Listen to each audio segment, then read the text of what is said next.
Recording in progress.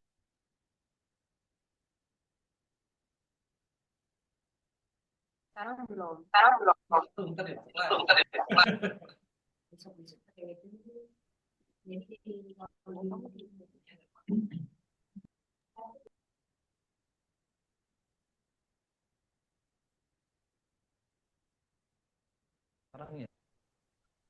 Ini tulis nama NIM. Jadi kita dari situ ngelihat kalau NIM-nya salah ya nggak bisa dimasukin.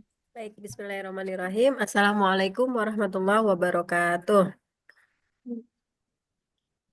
Alhamdulillahirabbil alamin wa bihi nasta'in ala umuri dunya waddin wassalatu wassalamu ala asyrafil anbiya'i wal mursalin wa ala alihi wa ashabihi ajmain amma ba'du. Ibu Bapak, rekan-rekan yang sudah bergabung baik secara offline maupun secara online, semoga semua dalam keadaan sehat walafiat dalam lindungan Allah Subhanahu wa taala dan mudah-mudahan puasa kita mendapatkan pahala dari Allah Subhanahu wa taala. Amin amin ya rabbal alamin. Yang sama-sama kami hormati dan kami banggakan. Yang pertama adalah ini suami istri keren sekali ya.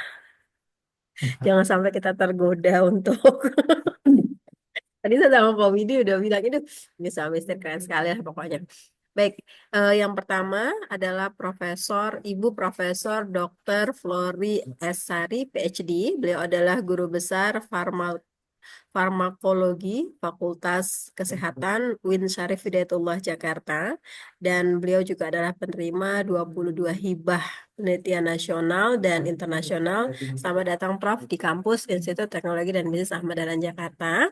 Kemudian yang kedua yang sama-sama kami hormati juga adalah Bapak Wakil Rektor Bidang Akademik atau Warek 1, Bapak Dr. Eng Saiful Anwar. Terima kasih Bapak sudah membersamai kami pada hari ini. Ibu dan Bapak semua yang telah hadir di Zoom maupun yang hadir secara offline di kampus ITB Ahmad Dahlan Jakarta.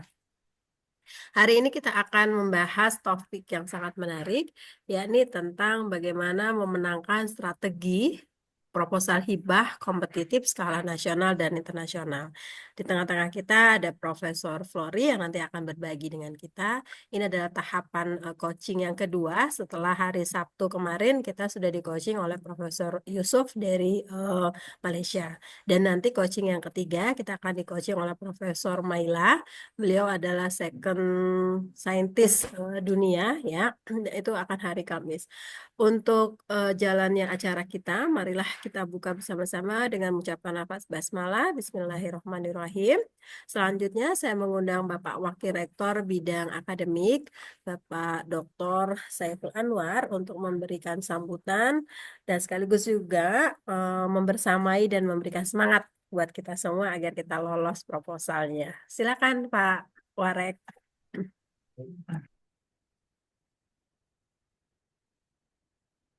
Assalamualaikum warahmatullahi wabarakatuh. P3M ya, yang sudah mengorganisasi ini, di mana ini merupakan sebuah sebuah inisiasi untuk mempertahankan perolehan dari hibah yang kita dapatkan di tahun lalu, dan mudah-mudahan di tahun ini kita akan mendapatkan hasil yang jauh lebih baik lagi. Alhamdulillah juga ini di offline di kampus ada 5-8 orang dan di online ini ada 21. Berarti ada 29 orang yang memang memiliki semangat untuk mengajukan hibah dikti tahun ini. Walaupun sebenarnya jumlah ini masih lebih sedikit dibanding tahun lalu. Karena tahun lalu kira-kira proposal yang masuk itu sekitar 30, berapa pilih? 35 apa ya? 40 mungkin ya. Karena success rate-nya sekitar 50%. Artinya kita dapat 23 hibah tahun lalu. Nah, mungkin ini tantangan juga buat LP3M, buat kita semua. Bagaimana mencoba untuk mengencourage teman-teman yang belum merasa punya kesemangatan untuk mensubmit proposal yang akan kita lakukan bersama-sama mungkin nanti setelah setelah sebelum puasa ya, sebelum Ramadan ya, tanggal tanggal 7 April. Berarti kita punya waktu sekitar 3 minggu, waktu yang pendek banget nih, Pak Amrizal ya. Jadi 3 minggu bagi yang belum punya proposal ini luar biasa gitu. Nah, saya mencoba juga, kenapa? Pulang kampung lagi, libur udah tinggal besok gitu. Ini tantangannya berat banget. Tapi juga jadi kesempatan karena yang begini kan bukan kita doang, pasti seluruh Indonesia nih begitu kan. Sibuk dengan persiapan Lebaran. Walaupun kita berharap sih nanti biasanya ada perpanjangan tuh, ada perpanjangan untuk deadline gitu. Tapi kalau kita sudah siap lebih dulu, maka mungkin akan bisa mendapatkan hasil lebih baik lagi. Nah, hari ini ada Prof. Flori dari FKUI, sahabat saya, FKUIN, FKUI ketemunya maksudnya gitu. Eh, Sekarang di FKUIN, apa namanya, mudah-mudahan ini bisa jadi tambahan gitu ya buat kita semua untuk belajar lebih banyak lagi sehingga kesempatan untuk bisa lolos dari hibah dikti ini bisa lebih bagus. Karena jumlahnya kan juga lumayan untuk yang apa, fundamental bisa sampai 150 ya. Sampai 500. Oh, bisa pergi haji bareng kita kan?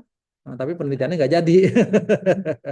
Nah, kalau untuk yang pemula itu bisa sampai 50 juta. Jadi untuk naik apa, umroh sih masih bisa lah gitu. Kalau misalkan dapat satu, kalau dapat 4 bisa haji haji furoda tuh bisa dapat. Ya mungkin itu pengantar dari saya. Mari kita sama-sama juga untuk saling menyemangati. Saya juga bertanggung jawab untuk menyiapkan proposal juga gitu. Alhamdulillah proposalnya udah siap karena publikasinya udah siap. Jadi kayaknya yang ini relatif lebih santai dibanding yang sebelumnya. Mungkin itu. Silakan Bu Yuli untuk melanjutkan. Billahi fasabil haq fastabiqul khairat.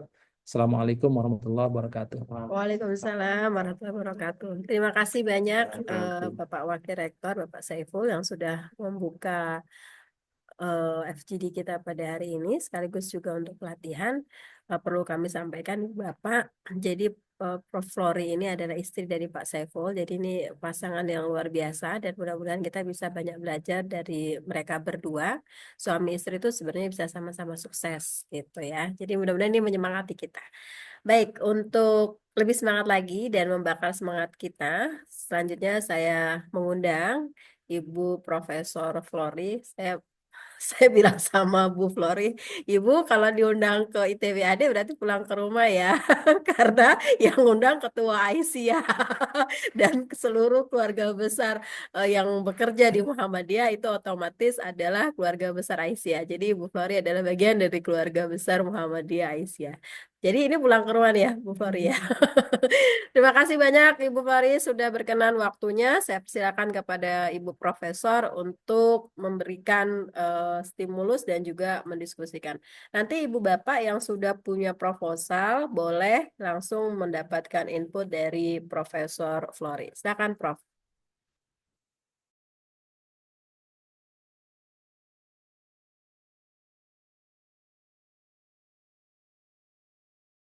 Masih di mute, Prof. Mohon maaf, Prof.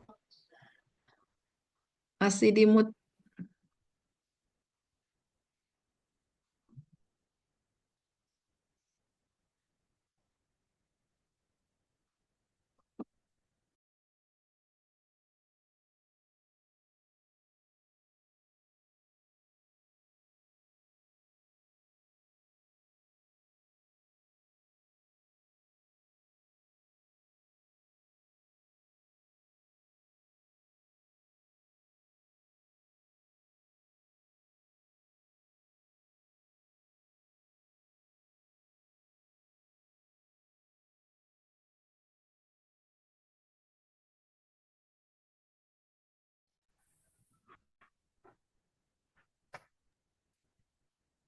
Bismillahirrahmanirrahim. Assalamualaikum warahmatullahi wabarakatuh.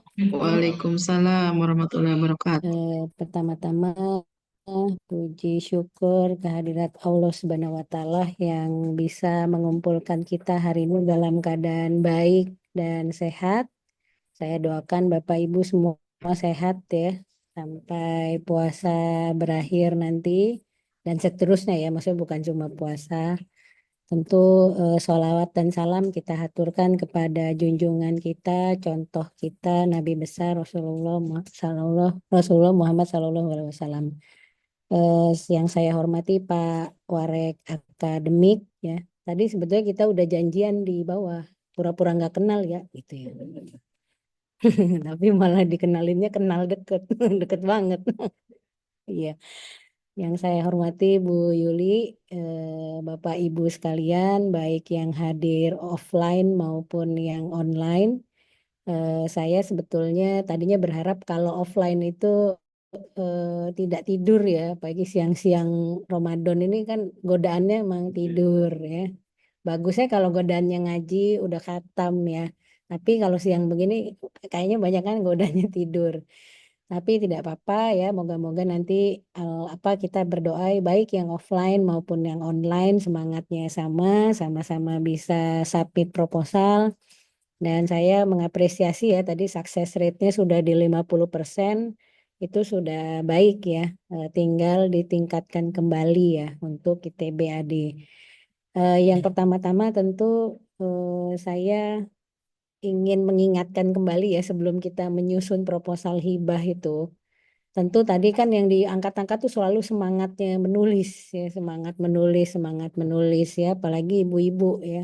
Kalau udah lihat catatan belanja ya, udah ngelihat apa kerjaan harian, kayaknya boro-boro mau nulis proposal ya, lebih enak masak ya, lebih enak nonton sinetron ya, lebih enak gosip ya.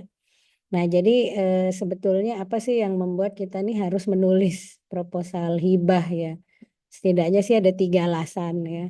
Yang pertama ya kita ini muslim, kita ini dituntut untuk selalu ikro, selalu riset, selalu membuktikan apa sih yang disampaikan kepada kita itu benar atau tidak.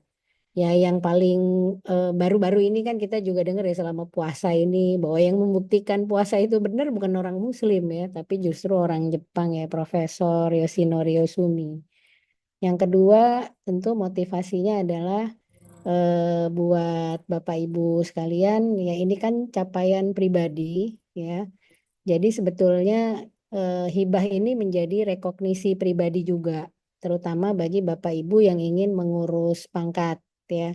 Kalau kita lihat struktur syarat kepangkatan itu memang sebagai dosen itu nanti pada akhirnya, terutama mungkin di level lektor kepala dan di level guru besar, itu nanti ada syaratnya adalah mendapatkan hibah ya. Terutama guru besar. Guru besar itu mendapatkan raihan hibah nama pertama yang levelnya nasional. Nah, itu syarat penting ya. Jadi harus. Jadi memang pilihan wajib ya, syarat wajib bahwa dia benar mendapatkan hibah. Kalau lektor kepala itu hibah yang lokal saja boleh. Artinya Bapak Ibu ini kalau nanti ingin naik pangkat, mau tidak mau hibah itu akan menjadi syarat. Ya jangan sampai pas sudah mau ngurus pangkat baru mikir hibahnya belum pernah dapat gitu ya. Nah, lebih baik sudah dari sekarang berlatih ya. Yang ketiga adalah kaitannya dengan rekognisi kampus ya. Nanti kalau akreditasi baik fakultas maupun universitas itu kan standar 9 itu akan menanyakan outputnya baik hibah sebagai rekognisi pribadi maupun hibah sebagai rekognisi pendapatan universitas. Nah, jadi sebetulnya terserah ini Bapak Ibu ini mau menyemangatinya dengan motivasi yang mana ya. Ada sih yang keempat ya. Ya saya berharap, saya doain Bapak Ibu punya semangat itu ya, mendapat Nobel. Mendapat Nobel ya, di Indonesia ini belum pernah ada yang dapat Nobel sampai tahun segini ya. Saya sih yakin bukan karena bodoh-bodoh ya, tapi karena kita ini tidak mau meneliti dan kurang publikasi ya. Jadi bukan karena kalah saing. Nah, mungkin hari ini sebenarnya ini bukan teori juga ya. Justru ayo kita sharing bareng-bareng karena setiap menulis proposal, setiap hibah, setiap pemberi grantee itu mereka memiliki kebijakan yang berbeda-beda. Nah, jadi pengalaman acara seperti ini sebenarnya adalah sharing. Gimana sih kalau mau masuk Kemenristek Dikti? Gimana kalau mau masuk ke Menak ya? Saya gimana kalau mau masuk ke Menkes? Nah, ini teman-teman itu punya wadahnya di sini ya. Nah, yang pertama izin ini portofolio saya ya yang saya kelola itu total di 8,7 miliar dari 9 pemberi hibah ya. Kalau dari Puslitpen, LP2M UIN Jakarta, kemudian dari Kementerian Agama, yaitu hampir tiap tahun, ya hampir tiap tahun. Kalau yang sisanya itu mungkin dari pabrik obat, ya, dari vendor, dari kementerian lain, dari hibah internasional, dan yang terakhir dari LPDP itu additional. Jadi saya termasuk yang berpikir bahwa memang hibah ini adalah rekognisi pribadi. Jadi saya mewajibkan diri saya sebisa mungkin setiap tahun ikut dan berarti setiap tahun harus selesai output yang diminta oleh hibah tersebut. Nah, alhamdulillah kalau saya ini sejujurnya karena didukung Pak Warek juga ya. Jadi Pak Warek nanti yang terakhir nyelesain tuh semuanya. Kalau udah jadi Pak Warek yang ini ya, makasih ya Pak Warek. Jadi Pak Warek ini memang palu gada ya. Palu mau gua ada. Jadi nanti referensi ya apa semua memang dibantu. Jadi Bapak Ibu tentu ini butuh dukungan juga nih di rumah ya, dukungan orang rumah, dukungan anak-anak ya untuk menulis proposal hibah dengan baik. Yang pertama kita langsung aja ke tipsnya ya. Bapak dan Ibu kita perlu menyusun portofolio ya. Nah, ini updating apapun updating tentang posisi dosen itu segera dikerjakan. Mau itu Sintascore, mau itu Scopus ID, mau itu Orchid ID, nah itu diperbaiki ya karena beberapa pemberi hibah itu mensyaratkan ya misalnya LPDP itu meminta bahwa peneliti pertamanya ya jadi itu harus bisa misalnya minimal punya Sintascore overallnya 500. Nah, itu berarti kan sudah memberikan satu bayangan ya ke Bapak Ibu bahwa ini perlu dan ini beberapa hibah yang kami ikuti ya dari FK itu beberapa memang sudah meminta mengupdate. Jadi punya Sintascore, punya Scopus ID, punya Orchid ID. Nah, unfinished business yang seperti ini memang terlihat sepele ya, tetapi nanti pada saat daftar itu akan diminta. Misalnya contohnya Litap Dimas Kemenak itu sekarang punya dua skema hibah yang reguler dan hibah yang LPDP. Yang LPDP itu bisa sampai 2 miliar per tahun. Nah, itu mereka meminta. Jadi harus diupdate tuh di datanya, harus punya Sintascore, harus punya Scopus ID, harus punya Orchid ID. Nah, saya lupa ya Simlitapmas juga ya meminta ya. Nah, Simlitapmas juga sama, Litap Dimas sama, BRIN sama, kemudian LPDP juga sama.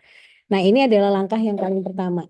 Dibereskan dulu semua portofolio Bapak dan Ibu sebagai peneliti. Dan ini juga sebetulnya langkah yang dibutuhkan.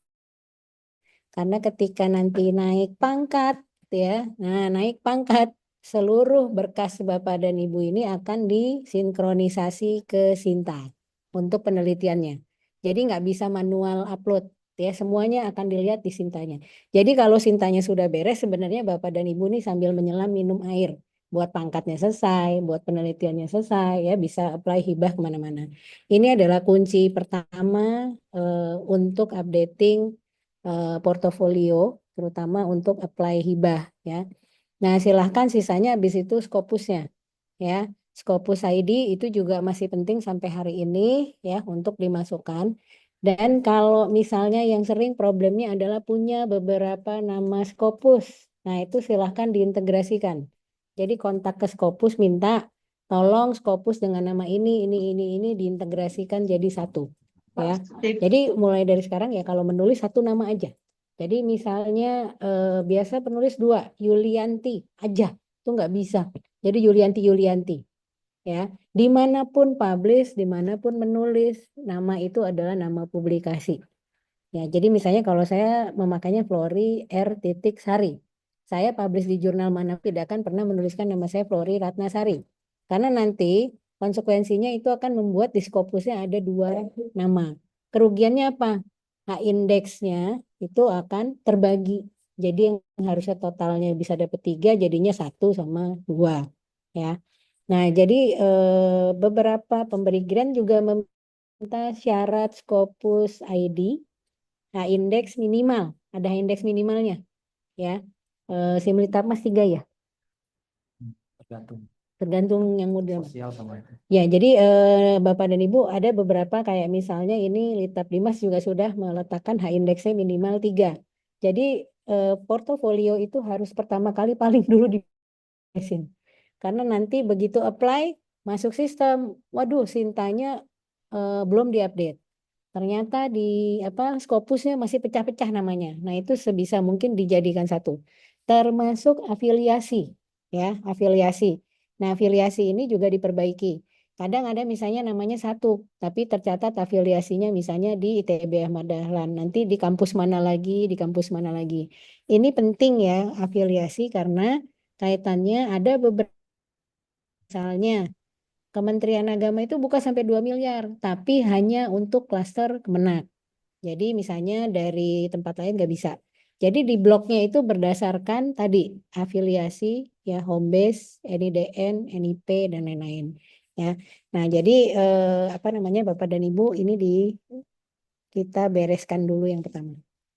Nah, yang kedua tadi ini namanya kalau istilahnya itu ya kait, hooking ya. Hooking itu mengait, yaitu kolaborasi. Kalau kita ini masih susah mendapatkan hibah, terutama yang luar negeri ya, yang luar negeri. Nah, buat kolaborasi atau networking baik dengan yang nasional maupun yang internasional ya. Banyak hibah yang saya dapatkan itu adalah kolaborasi internasional. Jadi diajak dulu sama profesor. Nah, letter of acceptance itu yang digunakan sebagai modal untuk apply. Jadi begitu mengapply hibah, udah ada letter of acceptance, grantinya langsung oke, ini sudah bagus, berarti sudah bisa didanai. Jadi ini kaitannya dengan beberapa pemberi grant itu memang menginginkan kalau kolaborasi yang internasional harus sudah ada acceptance-nya. Nah, ini yang di pojok kanan ya, ini adalah hibah yang saya dapatkan 2018 nih 180 juta bersama Australia, Western Sydney University. Ini Prof. Posama ini peneliti tentang unik sih.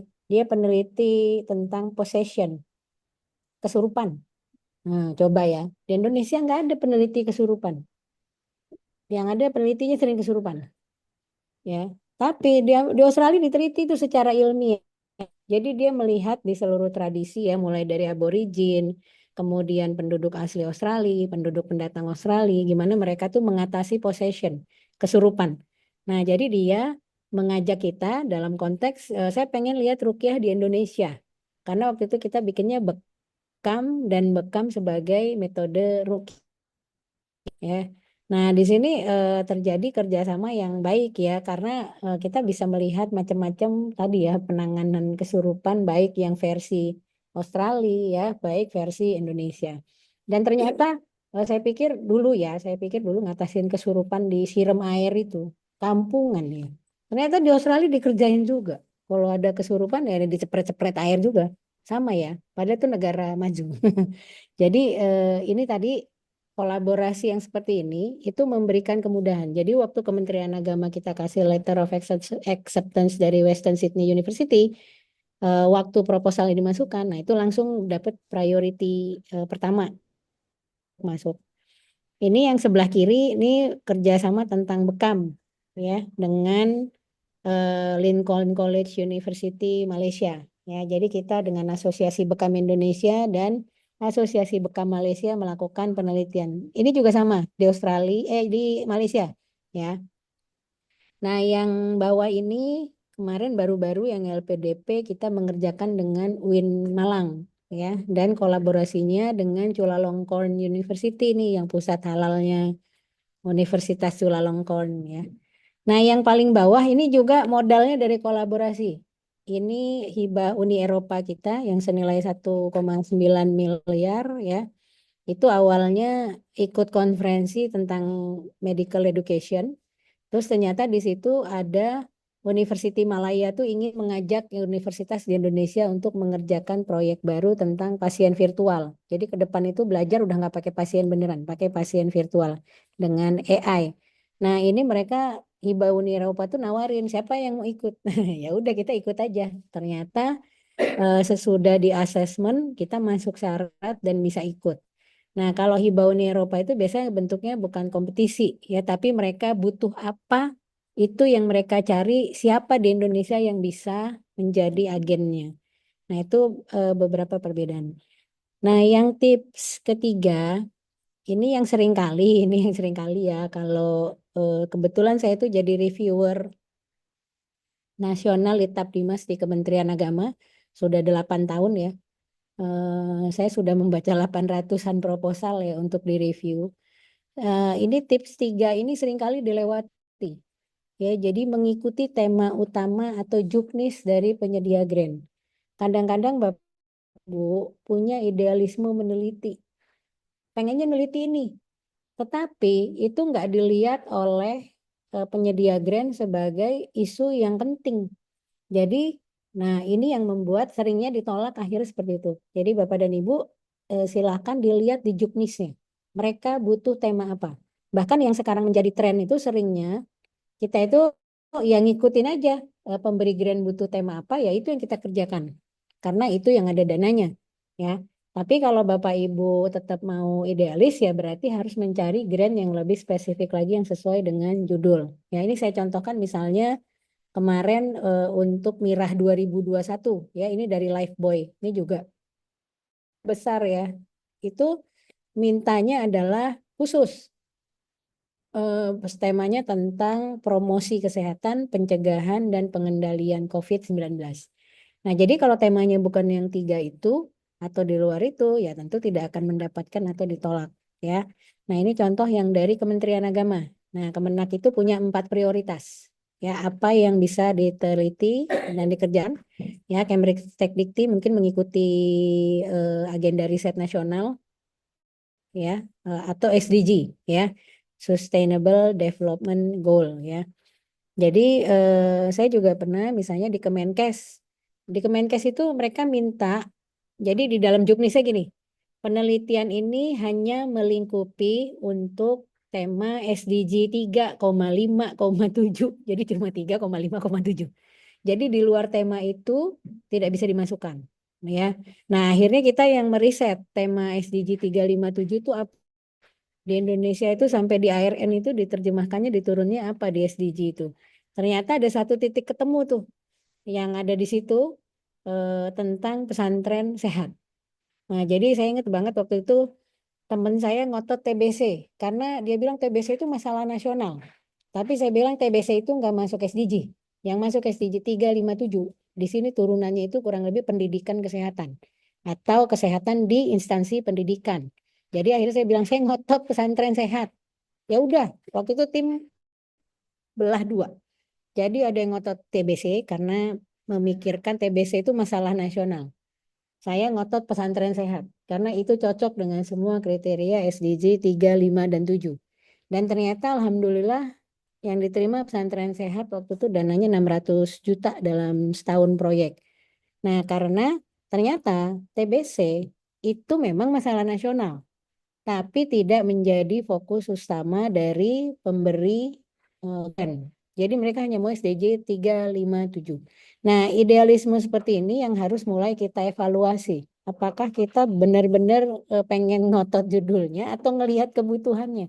Jadi alhamdulillah dengan penelitian pesantren sehat itu FK itu mendapatkan 600 juta untuk penelitian. Nah, kita bisa membina 4 pesantren ya dengan 8.000 jamaah totalnya semuanya 8.000 2.000 di setiap satu itu berarti 8.000 dan itu keberhasilan kita dengan pesantren sehat itu adalah selama COVID 4 pesantren itu zero case COVID-19 itu prestasinya. Jadi karena mereka tuh bekerja sama, dididik, bahkan sampai protokol kesehatannya itu sesuai dengan apa yang kita teliti. Nah, jadi zero case itu prestasinya ya. Artinya, nah ini menjadikan kita harus betul-betul mengikuti temanya ini apa ya. Termasuk juknis. Nah, Bapak Ibu ini sering ya hal sepele karena kita menyepelekan juknis, bacanya nggak teliti, waktu seleksi administrasi terpental ya. Nah, jadi ini juga harus dibaca baik-baik ya. Misalnya harus menuliskan CV sesuai format ya. Kemudian dia harus syaratnya apa, dari badan apa ya. Jadi saya ingat Bang, saya itu ketolak dari ERIS Pro LPDP itu cuma karena persyaratan akademik, satu kata nggak masuk di dalam surat. Jadi waktu memasukkan semuanya udah contreng, ternyata ada yang disilang satu. Surat pernyataan belum mendapat dana dari tidak mendapatkan dana dari sponsor lain. Begitu saya lihat surat saya itu cuma ditulis formatnya ini bukan plagiasi, Turnitin kurang dari 20% dan saya tidak menulis 2 kata saja bahwa belum disponsori pihak lain. Cuma satu itu saja. Di reject semua berkas, ada 10 berkas totalnya. Nah, jadi itu jadi pelajaran sekali ya buat saya ya. Ternyata satu kata itu fatal. Jadi waktu saya submit yang kedua itu sudah dirubah 4 kata itu masuk. Ya alhamdulillah itu yang hari ini dapat dan dibiayai dengan nilai 3 miliar, extended 5 miliar. Nah, jadi ini hal yang tadi maka kecil-kecil sebenarnya dalam melakukan submisi ini, tapi ketelitian perlu, maka saya menyarankan kalau nulis proposal jangan sendiri. Kalau bisa berdua ya. Fungsinya apa sih berdua? Itu adalah untuk saling mengecek satu sama lain berkaitan dengan tadi ya syarat-syarat juknis dan lain-lain. Nah, kalau lembaga yang bisa nge-review lebih bagus lagi. Jadi misalnya LP3M-nya nanti ada checklistnya tuh yang mau dikirim udah semua masuk syaratnya gitu ya. Jadi artinya sudah ada pengecekan di awal. Nah, kalau di LP2M udah nggak ada ngapply sendiri kalau di UIN itu. Ya, jadi udah tidak dicek. Jadi kalau di sini masih dicek ya luar biasa ya. Itu afirmasi yang luar biasa dari universitas buat dosen. Nah, kemudian ini tips 4. Lihat deadline dan cara daftar. Nah, jangan hari bari ya, artinya tinggal 3 hari, tinggal seminggu. Ya. Karena seringkali nanti udah tinggal 3 hari, kepotong Sabtu Minggu, ternyata minta surat rekomendasi rektor. Minta surat rekomendasi rektor bisa jadi nggak sehari keluar, nggak sehari 2 hari keluar. Ya. Nah, jadi kesandungnya cuma karena kita tidak antisipasi. Apalagi ya kalau ini online ya. Kalau online itu kan masukin satu-satu ya. Upload ini, upload ini, upload peneliti ya. Jadi ini belum bicara masalah esensi ya. Nah, biasanya hampir di seluruh grant itu dia akan memberikan tabel tanggal. Ya, tabel tanggal. Nah, itu selalu dicatat Bapak Ibu. Ini mungkin biasanya ada perpanjangan, tapi jangan mikir ntar perpanjangan, jangan dulu yang itu karena pernah juga ada hibah yang kita mikirnya biasa perpanjangan, ternyata nggak ada, ya itu hibahnya LPDP Eris Pro, jadi nggak ada perpanjangan. Kita kan mikir ntar kasih perpanjangan, ternyata nggak ada. Jadi akhirnya yang nggak jadi apply ya udah nggak bisa masuk batch 1 itu. Nah, jadi sebisa mungkin comply dengan waktu ya, biar nggak ketinggalan.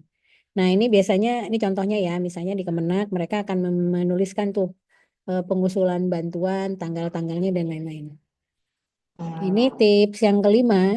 Nah, ini yang bikin paling banyak di reject sebetulnya, yaitu anggaran dan tata kelola.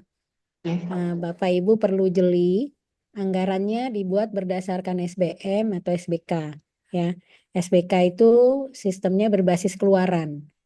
Jadi penelitian yang Bapak Ibu kerjakan ini dianggap barang. Jadi begitu diberikan oleh pemerintah uangnya, Bapak dan Ibu memberikan barang. Itu sudah selesai. Jadi kasih aja outputnya. Misalnya mengapply, outputnya cuma minta Sinta 2. Sinta 2 selesai, udah. Jadi kwitansi itu nggak perlu. Laporan keuangan nggak perlu. Uang yang dikasih ke Bapak itu selesainya. Ya, ini kalau SBK ini enak nih. Kementerian Agama sudah dirubah jadi SBK. Jadi yang penting outputnya sesuai. mereka nggak akan tanya-tanya lagi kwitansi uangnya buat beli apa. Jadi tadi kalau Pak Warek misalnya mau tuh ya ngeplay 500, terus di situ outputnya dimintanya Q2, kemudian buku HKI. Nah ternyata pas ngeplay, ini Pak Warek publikasinya udah jadi. Jadi Q2-nya udah ada, HKI-nya udah ada, bukunya udah ada. Ya udah, lunas, selesai. 500 juta itu mau naik haji bareng-bareng, silakan. Nah itu kalau SBK. Beda dengan SBM ya. Kalau SBM ini berbasis keuangan kementerian. Biasanya tandanya SBM tuh gini.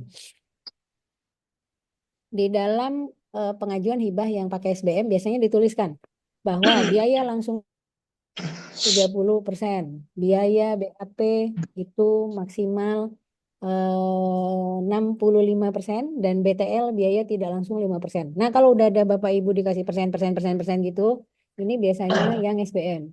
Nah, yang SBM itu berarti semuanya terkait terregulasi dengan sistem pelaporan keuangan yang diminta oleh pemerintah. Jadi misalnya nanti ada kwitansinya, ada pajaknya 12%, pajaknya itu dibayarkan di kasiriat ya. Kemudian sistem pembayaran honornya juga ada maksimalnya sesuai SBM. Mau perjadin itu, ke Jogja tiketnya bolehnya berapa? Mau ke luar negeri, ke Thailand tiketnya hanya boleh berapa PP-nya? Hitung, terus hitungnya pakai eselon 1, eselon 2, eselon 3. Nah kalau yang seperti itu SBM. Tapi kalau yang SBK tadi, jadi biayanya gelondongan. Ya, kalau di Kemenak di UIN Jakarta ini udah pakai sistem SBK. Jadi barangnya pokoknya jadi, outputnya ada. Nah kalau yang di PDP, BRIN, Eris Pro ya itu masih menggunakan yang SBM. Jadi masih pakai persen-persennya ya. Tapi ini anggaran ini yang memang ya menjadi catatan untuk reviewer. Jadi reviewer itu selalu diminta untuk menjuliti anggaran. Jadi anggaran ini kalau dilihatnya tidak rasional juga langsung bisa jadi di reject ya. Saya mencontohkan misalnya seringkali dosen itu misalnya terutama yang ilmu sosial itu kan sering memasukkan FGD ya. Ya bikin misalnya mau ngambil data tentang Islam Nusantara. Tapi ngambilnya di perpustakaan Prancis, perpustakaan Amerika, perpustakaan Australia gitu. Padahal penelitiannya tentang Islam Nusantara. Lah kok ngambilnya di perpustakaan negara orang gitu ya. Nah, jadi perjadiannya bengkak. Itu pasti dicoret. Karena nggak masuk akal. Kecuali judulnya dirubah. Melihat perkembangan Islam di Prancis. Melihat perkembangan Islam di mana. Atau melihat perkembangan Muhammadiyah di berbagai negara. Ya, di Singapura, di Jepang. Nah, itu boleh bikin perjadin ya. Banyak-banyak deh bikin ke Singapura, bikin perjalanan. Tapi itu masuk akal karena perspektifnya luar negeri. Nah, ini anggaran ini memang yang paling nanti akan dilihat reviewer. Jadi kalau kayak Kemenak itu reviewernya justru dibekalinya untuk menjuliti anggaran. Ya, karena tadi anggaran itu kaitannya dengan rasionalisasi penelitian, begitu juga dengan output. Ya, jadi Bapak dan Ibu mungkin perlu sedikit berhati dengan menyusun anggaran. Nah, ini contohnya misalnya ya penelitian bantuan ya. Nah, ini bisa dilihat di sini misalnya angka jumlahnya ya. Nah, kalau bisa dilihat itu juga dilihat komponen ini 200 juta misalnya untuk apa? Biasa dituliskan. Jadi jangan sampai ntar nombok ya. Misalnya 200 juta sudah termasuk biaya pemberi grant 12% dan ini dan itu dan ini dan itu. Jadi bisa jadi nanti dipotong ya. Contohnya misalnya LPDP memberikan 1 miliar, tapi potongannya itu sudah dituliskan di situ kira-kira di 150 juta. Berarti dana kelola Bapak Ibu ini 850 juta ya. Nah, ada klaster yang yang mungkin menarik buat Bapak Ibu ya, terutama yang temanya misalnya sustainability, continuous ya, nggak bisa sekali ambil. Yaitu yang multi. Nah, multi years itu keuntungannya adalah dia dijamin tuh dalam berapa tahun. Dan keuangannya biasanya nggak ngikut laporan yang pemerintah. Jadi dia bukan sistem keuangan yang pakai waktu pemerintah. Jadi otomatis begitu kita ngeplay di awal, nah kontraknya langsung sepanjang 3 tahun misalnya untuk 5 miliar. Nah, ini bisa juga buat Bapak Ibu yang penelitiannya mungkin ngambil datanya jangan nggak bisa satu kali saja, tapi harus continue 1 kali, 2 kali, 3 kali dan pengen dibandingkan antara yang pertama, kedua, dan tiga. Nah, ini adalah regulasi pembiayaan tentang penelitian yang paling akhir di 2019 itu adalah yang berbasis output. Saya nggak ingat ya Litap Dimas itu. Litap Dimas sudah berbasis output. Simlitap Mas berbasis output ya. Ya, Simlitap Mas juga sudah berbasis output. Mungkin yang belum itu justru yang seperti BRIN, LPDP itu masih memakai skema yang SBM ya. Nah, yang terakhir tips yang keenam, orisinalitas proposal. Nah, ini juga banyak nih ya, kemarin di Litap Dimas itu kesandung banyak karena Turnitin. Jadi begitu diturnitin 25, 21, 23 ya. Nah, jadi akhirnya otomatis ke downgrade, kebuang ya karena Turnitinnya. Jadi, nah syarat Turnitin itu kalau bisa dicek juga Bapak Ibu, standarnya 20%. Lebih dikit aja 21 nggak masuk, 22 nggak masuk, 23 nggak masuk. Jadi waktu di-apply usahakan itu sudah kurang dari 20%. Nah, yang paling belakang justru novelty-nya. Kalau mau S3 doktor, iya novelty harus diambil. Tapi kalau untuk yang penulisan proposal, novelty ini nggak selalu akan jadi syarat utama. Karena pemberi grant itu butuh apa? Ya, jadi tadi seperti yang saya ceritakan misalnya, dalam hal Kemenkes butuh SDG 357. Jadi nggak butuh novelty apapun, dia cuma butuh ada pesantren model yang bisa diberikan intervensi dan mendapatkan achievement baik, dan itu adalah capaiannya dari Kemenkes. Gak butuh novelty. Yang kayak gitu udah sering dikerjain oleh banyak orang, mengintervensi pesantren, mengintervensi sekolah, mengintervensi universitas, jadi lebih baik udah sering. Dan itu kalau mau lihat novelty-nya memang kita nggak bicara novelty, tapi bicara kebutuhannya pemberi grant. Tapi ada juga mungkin, misal ya saya berikan contoh LPDP ya, LPDP yang Eris Pro itu dia meminta novelty dengan cara menyaratkan TKT-nya minimal level 4. TKT itu artinya luarannya. Itu minimal level 4, berarti ada produk, ada paten, ada produk. Karena targetnya mereka bukan cuma sekedar bahwa ini tuh memenuhi keinginan mereka. Karena targetnya mereka adalah hilirisasi. Jadi mereka dengan modal 3 miliar, kampus ini mendapatkan produk, mendapatkan paten, nanti bisa dihilirisasi menjadi startup. Nah, jadi kalau dilihat sekarang ada banyak beberapa grant yang besar-besar itu, tujuan akhirnya mintanya bisa di scale up, jadi startup atau hilirisasi atau produk bisa dijual. Nah, itu jadi dianggapnya hibah ini adalah modal kerja untuk membuat satu produk. Nah, jadi mungkin Bapak Ibu tinggal melihat saja, makin gede grant yang diminta, ya berarti outputnya akan makin besar, berarti TKT-nya akan semakin naik, kerja Bapak Ibu cukup berat, ya. Tapi kalau grantnya yang kecil-kecil, yang 50, ya, saya bilang kecil 50 itu karena memang di mana-mana rata-rata pemula itu dikasihnya 50. Nah, jadi yang 50 ini mungkin baru mengeluarkan Sinta, hanya buku, hanya HKI. Jadi tergantung Bapak Ibu ini powernya seberapa besar. Nah, kalau di FK Win Jakarta itu kita sudah membuat modulnya, ya, jadi sudah jadi klaster penelitian yang continuous. Jadi artinya seringkali pada saat kita mengapply hibah itu sudah jadi semua sudah selesai. Biasanya udah under submission, ya, kemudian bukunya sudah under revision dipercetakan, HKI juga sudah selesai, baru apply. Dan itu dibolehkan, Jadi kalau sekarang kita tuh sudah sampai yang kita apply adalah yang barangnya sudah jadi. Jadi apa yang akan nanti dengan grant itu adalah yang akan di-apply-kan berikutnya. Itu untuk tadi yang saya bilang penelitiannya sudah sustain. Artinya penelitiannya tuh dia berjalan terus, ya. Jadi misalnya beberapa proyek kita itu misalnya contohnya kita memakai loop mediated RNA. Jadi RNA mendeteksi berbagai macam penyakit ya dan halal. Nah, ini kita karena udah jalan, ya produknya sudah ada, hasil sudah ada. Nah itu yang kita apply-kan.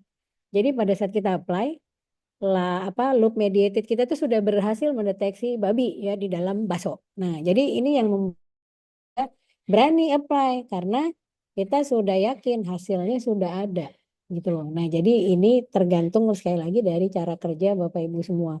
Tapi sekali lagi, ini yang 6 hal yang menurut kita kecil-kecil ini itu tadi yang banyak membuat lempar proposalnya di tahap awal justru. Belum sempat dibaca reviewernya. Jadi belum sempat dibaca reviewernya udah kelempar duluan. Nah, selebihnya ya tinggal nanti yang berkaitan dengan konten. Jadi Bapak Ibu yang penting kalau Bapak Ibu yakin nulisnya urut ya, sistematik, reviewer bisa baca, itu kalau bagus pasti diterima. Gitu. Pengalaman saya yang saya nilai itu yang saya kasih 400 pasti dapat ya berikutnya. Nah, jadi Bapak dan Ibu sebisa mungkin sebelum kita mengapply proposal, yang kecil-kecilnya ini nih dipastiin dulu tidak mengganggu. Jadi jangan sampai Bapak Ibu udah nulis idenya bagus, esensinya bagus, keren, novel. Tapi ternyata ketolaknya cuma karena Turnitinnya 21%. Itu udah sering. Atau misalnya ketolaknya karena tadi ya ternyata pas di pas disubmit ternyata ada kurang dokumen sekata dua kata. Nah, itu kan sayang sekali ya. Jadi ini menurut saya tips yang paling awal dulu dari Bapak Ibu.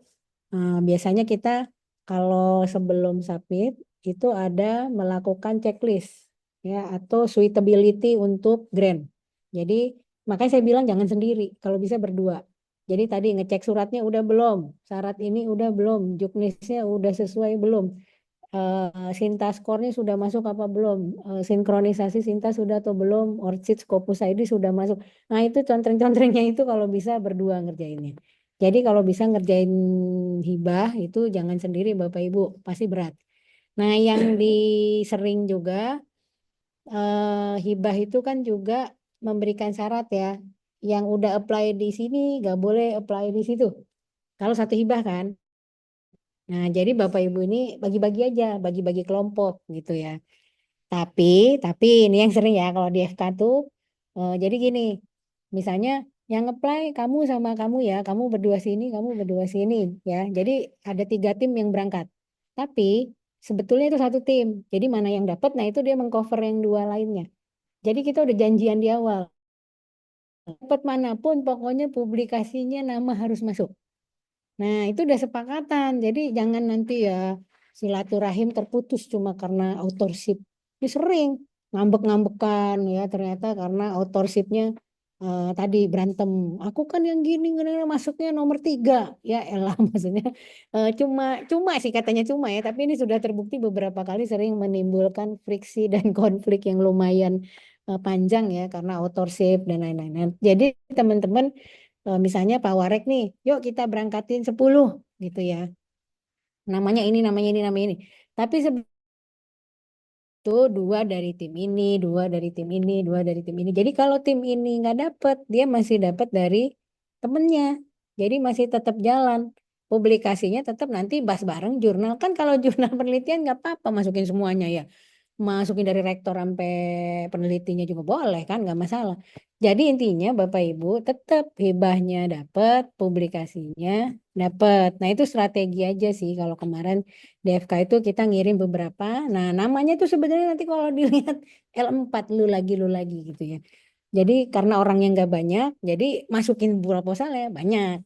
Ibaratnya kalau kita nebar jala ya jalannya seluas-luasnya biar bisa dapat. Tapi nanti yang dilibatkan mereka lagi ya. Kayak misalnya COVID itu kita bisa sampai 30 dosen ikut bareng di dalam proyek COVID waktu tahun 2020 sampai 2022 ya. Nah, jadi ini kira-kira itu ya Bapak Ibu yang bisa di-share. Nanti kita langsung aja nih ke bagi-baginya gitu ya. Gimana strateginya Bapak Ibu mau masuk kemana ya. Kalau bisa ngelepasnya jaring itu jangan sampai. Jadi jangan cuma didikti aja gitu ya. Nanti kalau nggak dapat semua ya. Jadi ngelepas itu banyak. Ini ITB-AD nggak bisa masuk Litab Dimas ya. Oh ini nggak boleh masuk ke UNAP ya. Jadi misalnya nanti ada yang masuk ke BRIN, ada yang masuk ke Kemendikti, ada yang masuk ke Erisprel, PDP. kalau mau dilihat itu kan bisa ya di Eris Pro itu. Nah, LPDP itu seingat saya bukannya terus. Jadi nggak ada intake. Jadi ya proposalnya masuk terus, tapi nanti dinilainya setiap berapa kali, setahun 2 kali seingat saya. Nah, jadi nanti Bapak dan Ibu akan sama-sama kita cek ya biasa. Dan ini kalau sekedar saran ya, saran yang sebetulnya kita tuh belum pernah juga berhasil mengerjakannya karena entah kesibukan atau karena belum aware ya. Jadi mungkin LP3M-nya ini membuat kalender grand. Itu di FK itu kita sudah buat seperti itu. Jadi misalnya kita udah siap-siap November itu pasti pembuka misalnya Grand Puslitpen yang BLU. Nah, awal Maret itu biasanya pembukaan Grand Puslitpen yang BOPTN. Nanti Kemenak itu akan buka di kira-kira Maret, April, Mei ini ya, yang LPDP. Nanti yang berikutnya yang akhir Desember itu biasanya yang intake untuk tahun depan, yang Kemenak pusat. Nah, itu kita juga datanya tuh yang Eris Pro mana, LPDP mana, BRIN mana. Jadi kita punya kayak kalender grand. Nah, jadi ada proposal bank yang dikumpulkan. Jadi memang akhirnya jadinya harus teliti.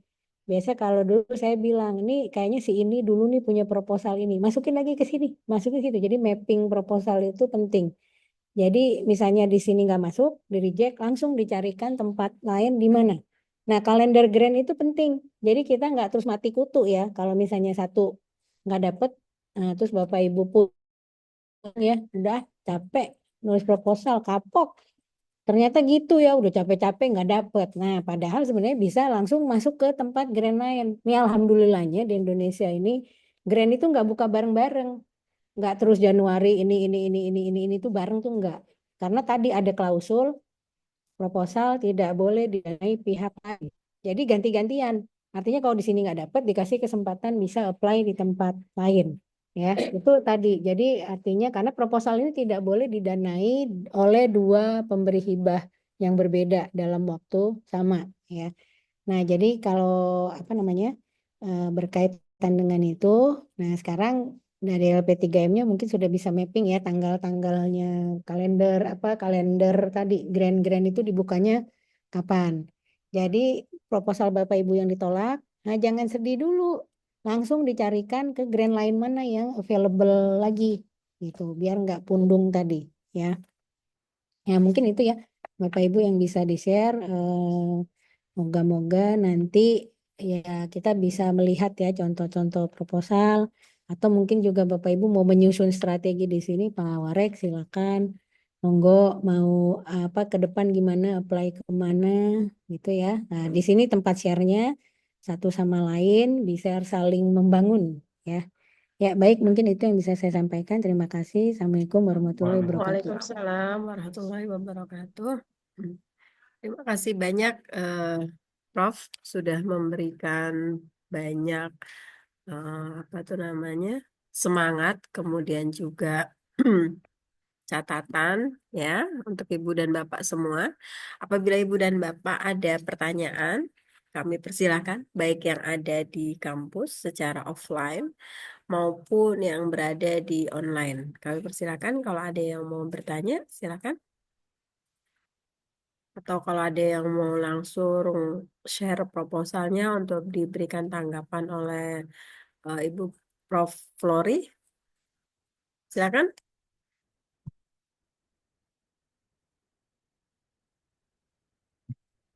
Enggak, Ibu apa?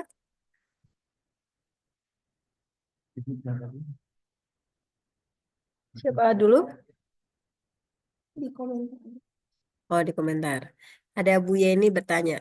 Bu Yeni boleh buka mic, bisa langsung tanyakan. Pertanyaannya adalah, apakah referensi yang kita gunakan juga berpengaruh, Prof? Bu Yeni mau menyampaikan langsung atau cukup saya bacakan? Ini cukup dibacakan. Silakan, Prof. Mohon berkenan ditanggapi. Ya, baik. Referensi yang kita gunakan apakah berpengaruh atau tidak? Ya, ini pertanyaan baik ya. Tips kecil yang juga terlewat ya. Referensi ini memang betul berpengaruh pada esensi proposal, ya. Terutama misalnya ERIS Pro, LPDP, BRIN, ya, yang targetnya output keluaran itu meminta bahwa referensi yang dipakai sebisa mungkin adalah referensi dari peneliti. Karena mereka meminta output keluaran itu sudah ada peta jalan atau roadmap ya 2 tahun sebelum apply dan 2 tahun sesudah selesai. Nah, jadi mereka ingin melihat bahwa referensi itu adalah bagian dari mereka melihat portofolio peneliti. Jadi misalnya mau bikin nih ya, mau bikin misalnya permen sirih untuk membersihkan gigi ya. Nah, ini kan bisa dipaten kalau udah jadi produk ya, bisa dijual ya, bahwa permen sirih itu bisa membersihkan gigi ya. Nah, berarti penelitinya ini harus sudah punya portofolio 2 tahun sebelumnya bahwa dia meneliti tentang sirih, dia meneliti tentang sediaan obat dalam bentuk permen, dan ini sudah dipublikasikan di referensinya. Nah, jadi kalau misalnya dalam hal pemberi grant itu adalah pemberi grant yang menginginkan keluarannya produk atau meminta TKT atau meminta luaran yang bentuknya paten dan lain-lain, biasanya referensi ini diminta adalah bagian dari penelitian yang sebelum-sebelumnya. Begitu juga nanti di CV-nya itu juga akan dituliskan. Jadi dia akan dilihat itu CV-nya. Apakah publikasinya sesuai dengan judul yang di-apply atau tidak. Jadi jika peneliti ini ternyata nggak pernah dia publikasi di bidang judul yang dia kerjakan, maka otomatis dianggapnya ini tidak eligible untuk menggawangi penelitian ini. Nah, ini menutup atau memberikan satu buat kita kritisi buat peneliti yang sering namanya dipinjem. Nah, itu yang nggak boleh. Jadi sering-sering orang bilang pinjem deh namanya Prof. Kalau nggak pinjem ya namanya Pak Lektor. Kan karena harus syaratnya lektor kepala, pinjem deh namanya. Nah, orang itu nggak pernah tahu. Jadi orang ini nggak pernah tahu namanya dipinjem, cuma namanya aja dipinjem dikasih nanti kebagiannya 10% dari grant gitu. Pokoknya tahu-tahu ongkang-ongkang kaki aja. Nah, Bapak Ibu, ini sebetulnya kalau tidak ada kesepakatan yang baik ya antara peneliti, sebenarnya PIC atau PI Principal Investigator ini membahayakan nyawanya. Maksudnya dalam arti kalau ternyata penelitiannya macet yang diblokir atas nama orang ini. Ini ada kejadian di UIN. Jadi pengeplainya 2 orang. Yang satu guru besar, yang satu rektor kepala. Nggak ada yang ngerjain, akhirnya nggak ada yang lapor. Jadi yang terjadi penelitiannya macet. Nah, apa yang terjadi? Ya bertahun-tahun 2 orang ini tidak boleh apply grant lagi UIN karena tidak diselesaikan gitu loh. Padahal uangnya keburu dibagi.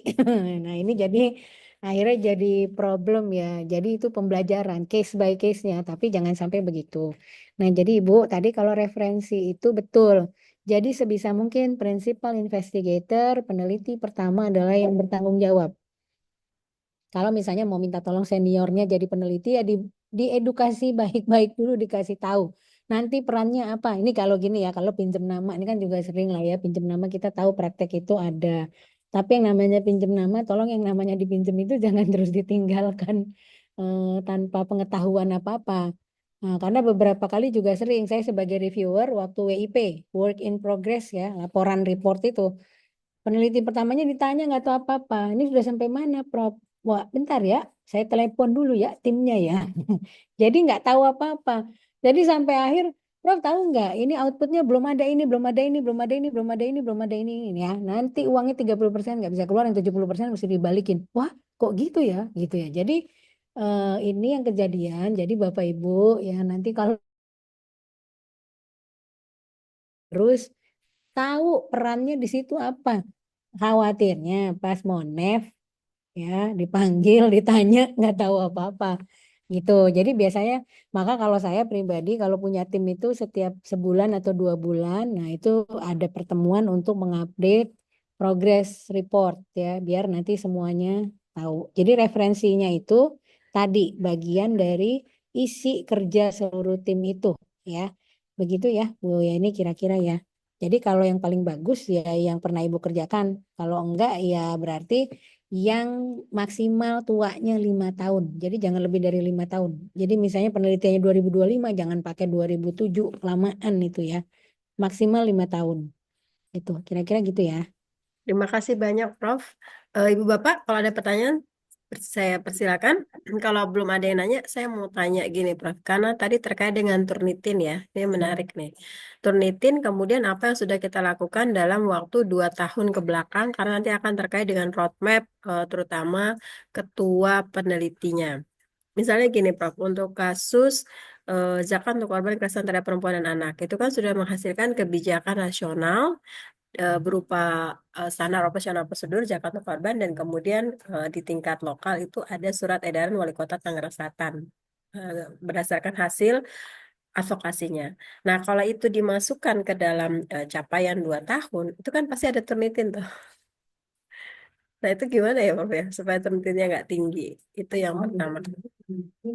Itu Penelitian yang sudah Turnitin, kita lakukan, ya oh, kan? Kan itu biasanya karena sudah dilakukan, kemudian kita kan mempublikasinya dalam bentuk liputan media, kemudian publikasi di Scopus, di Sinta gitu ya. Nah, misalnya itu mau kita klaim nih untuk di penelitiannya sekarang nih, gimana supaya itu nggak tinggi ke citasi, ini ke ininya. ini enggak, ini berarti proyeknya udah Hmm. publish. Terus Makanya mau mau tidak lanjut apply enggak? lagi. Jadi mau menindaklanjuti dari yang sudah ada. Gitu. Jadi kalau jadi Ya, misalnya ini kan berarti teknisnya di proposalnya aja ya. supaya nggak Karena yang kering. diturnitin itu kan sebetulnya proposalnya, proposal penelitiannya, bukan publikasinya. Nah, jadi misalnya gini, Bu Yuli ini sudah pernah masukin proposal ke suatu tempat. Nah, berarti kan proposal itu sudah dianggap sudah selesai, sudah dipublish. Pasti publikasinya isinya kan sebagian besar proposal. Nah, berarti teknisnya kalau misalnya ini mau dimasukkan ke Grand Line, biar nggak kena Turnitin, diparafrase aja. Bukan. Tapi kan kalau nomor kebijakan nggak bisa diparafrase, Prof. Nah, kalau nomor kebijakan itu jadi bagian referensi tadi. Jadi jangan masuk ke yang dikerjain lagi. Jadi udah jadi gini, berdasarkan jadi disebutin di dalam proposal itu berdasarkan kerja kami di tahun sekian yang sudah jadi kebijakan sekian, maka kami butuh melanjutkan kegiatan ini untuk tahun berikutnya. Jadi publikasi Bu Yuli masuk sebagai referensi, itu tadi yang saya bilang, referensi yang tadi mendasari justru akan lebih kuat. Proposal itu lebih kuat Sudah karena ada. Bu Yuli ini sudah sustainable, continuing mengerjakan sesuatu. Nah, sebetulnya di Turnit itu kan proposalnya, jadi nggak masalah. Kebijakan yang lalu juga nggak masalah. Tapi diceritakan di dalam pendahuluannya bahwa ini adalah bagian dari kegiatan yang berkelanjutan yang sudah dipublish di mana sebelumnya. Nah, itu tidak akan kehitung Turnitin dan lain-lain, bukan plagiasi karena ini kan kelanjutan. Ya, tapi tadi harus sebutkan. Kalau di dalam proposalnya diminta membuatkan peta jalan, ini jadi lebih bagus karena kan tahunnya sebelumnya sudah dilakukan advokasi, dipublish di aturan hukum sekian. Tahun ini sudah, maka ini akan melanjutkan. Ya tentu kan tidak akan mengulang. Nah, yang paling penting di proposal itu harus menjelaskan bahwa ini bukan pengulangan tahun lalu, tapi ini melanjutkan pada titik yang sebelah mana yang belum dikerjakan di tahun-tahun sebelumnya. Nah, itu jadi kira-kira gitu ya. Jadi itu tidak akan kedetek karena yang didetek itu kan hanya proposalnya. Gitu, bukan publikasinya ya, bukan publikasi kita, tapi proposalnya. Jadi apa harus di ini juga ya, dipilah dulu. Jadi ini publikasi Turnitin itu bukan untuk publikasinya, tapi untuk proposalnya. Jadi proposal itu punya nilai yang orisinal. Baik, terima kasih Gitu. banyak, Prof. Ayo, Ibu Bapak, semakin semangat ya kita. Dan tadi Prof memberikan catatan penting kalau namanya dipakai atau memakai nama orang, kira-kira begitu, harus adil nih, termasuk adil dalam pembagian uang, pembagian pekerjaan, dan lain sebagainya. Semakin semangat, ada pertanyaan lagi nih, Prof, dari Ibu Dekan.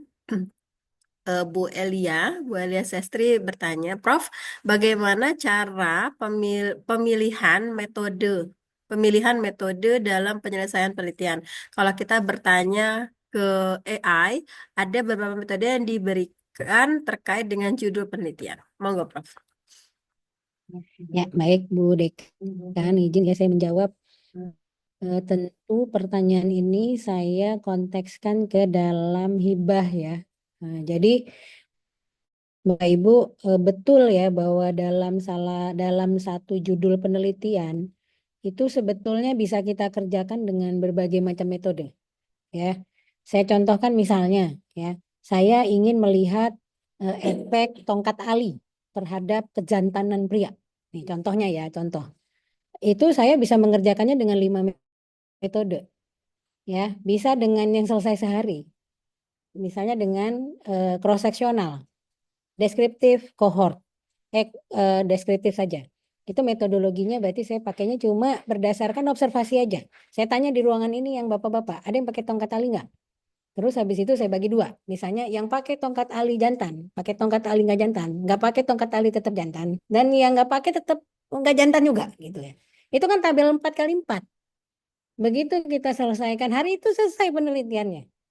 Kan tinggal saya turunkan 100. Siapa yang pakai tongkat tali, tunjuk tangan. Siapa yang merasa jantan, tunjuk tangan. Yang nggak merasa jantan dengan tongkat tali, jangan tunjuk tangan. Selesai penelitian saya hari itu dalam sejam. Tinggal di cross sectional. Chi-square. Ya, 2x2.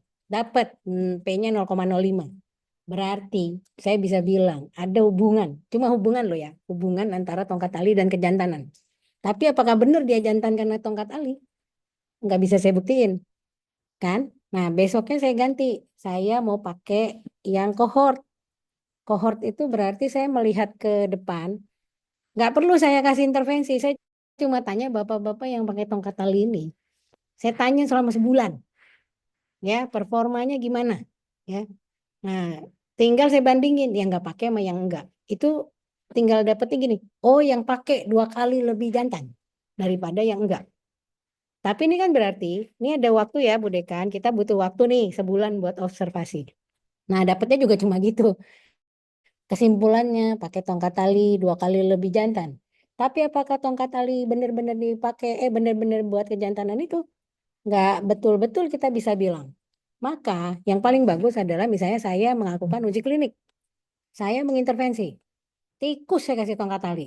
Ya, nah tikus benar-benar saya cekokin tuh ya, mau nggak mau dia harus pakai. Ya, nah nanti saya hitung. Nah, kalau tikus mengukur kejantanan itu adalah dengan cara berapa kali dalam sehari dia ngejar-ngejar tikus betina. Udah gitu deh ya. Nah, jadi begitu saya dapatkan, oh ternyata frekuensi mengejar tikus betina meningkat signifikan pada tikus yang memakai tongkat tali. Ya jelas buat saya, orang dia cuma saya kasih tongkat tali yang mau makanan tikus. Nggak ada lagi yang lain, maka saya bilang bahwa tongkat tali betul sebagai obat jantan. Nah, ini metodologinya uji klinik. Ya, kalau di manusia itu udah pasti mahalnya luar biasa. Karena kita harus bayar obatnya, bayar orangnya, nungguin, nanya, memeriksa darah dan lain-lain. Jadi yang cross seksional selesai dalam sejam, nggak modal apa-apa, modalnya kuesioner sama tunjuk tangan, nggak perlu enumerator kan, cukup ya kali 2. Maka di hibah anggarannya cuma ya sekali FGD, sekali tunjuk tangan, kelar ya. Tapi kalau yang tadi kohort, berarti sebulan nih harus ada yang ngambil data, ngeliatin doang loh, nggak intervensi ya, nggak intervensi, hanya ngeliatin doang. Tapi kan butuh anggarannya lebih besar. Yang uji klinik itu kan jauh lebih besar lagi. Karena kenapa? Berarti kan kita mesti ngebeliin obatnya, mesti meriksa darahnya, mesti yang jagain dokternya buat ngecek ada juga, maka biayanya jadi besar. Ethical approval-nya jadi besar biayanya. Nah, tetapi yang tadi biayanya besar, keuntungannya Bapak Ibu akan mendapatkan novelty, dapat produk, bisa dijual, bisa jadi buka perusahaan obat untuk jual tongkat tali. Ya, terus yang satu lagi, konklusinya, kesimpulannya kuat. Ya emang udah emang tongkat tali, orang cuma dikasih tongkat tali. Lain kalau yang observasi tadi, lah kan belum tentu dia makan minum obat lain kita nggak tahu ya. Nah jadi dalam hal ini, jadi Bu Dekan silahkan dipilih ya, terutama metode ini sesuai dengan hibahnya. Kalau mau pakai hibah ya. Jadi kalau hibahnya 50 juta, kalau hibah 50 juta ya jangan pakai uji klinik, karena uji klinik rata-rata habisnya 1 miliar ya. Tapi kalau hibahnya misalnya dikasihnya 2 miliar ya silahkan ambil uji klinik. karena nanti itu akan bisa keluar paten, keluar produk, bisa dijual lagi ya. Nah, jadi pemilihan metode itu disesuaikan ya dengan apa yang mau dicapai dan power atau kekuatan dari penelitian yang nanti akan kesimpulan yang akan diambil oleh kita sebagai peneliti. Makin kuat, biayanya makin besar. Tapi kalau cuma yang sederhana, yang sekali selesai 2 jam kelar, ya itu sudah. Kayak S1. Kalau S1 saya ajarin gitu, udah kamu kumpulin aja semua tunjuk tangan. Nggak usah pakai turus-turus lama. Tinggal selesai 2 kali 2. Jadi itu berhasil waktu mahasiswa itu udah tinggal 2 minggu lagi di DO. Skripsinya belum selesai. Baru mau ngambil data. Bayangin ya, dari ngambil data sampai batas DO 2 minggu. Itu udah hal yang mustahil katanya. Tapi waktu itu saya sebagai wadik satu udah bilang udah pakai 2 kali 2 kumpulin anak sekolahnya. Jadi anak sekolah dikumpulin suruh tanya tunjuk tangan. Ya udah lu kelar tuh 2 jam kelar. Udah beres tinggal bikin pembahasan 1 hari. Diskusi 1 hari. Nah, jadi itu adalah pembuatan laporan skripsi tercepat ya selama ini 2 minggu udah selesai dari ngambil data sampai publikasi di perpustakaan. Mungkin karena pakai cross-seksional ya, tapi kesimpulannya tadi cuma bilang gitu, ada hubungan antara makan pagi dan IQ gitu, hubungan doang. Hubungannya apa? Mau hubungan suami istri, hubungan tanpa status, apa hubungan pisah dan lain-lain yang nggak bisa bilang gitu ya. Nah, kira-kira gitu ya, Bu Dekan, silahkan dipilih. Kalau kaitannya dengan hibah, metodologinya ya disesuaikan dengan dana hibah. Kalau dana hibahnya besar ya silahkan dibuat yang rumit, sophisticated dengan power paling kuat. Tapi kalau hibahnya itu cuma sedikit, ya buat aja yang gampang-gampang metodologinya. Ya, kira-kira begitu.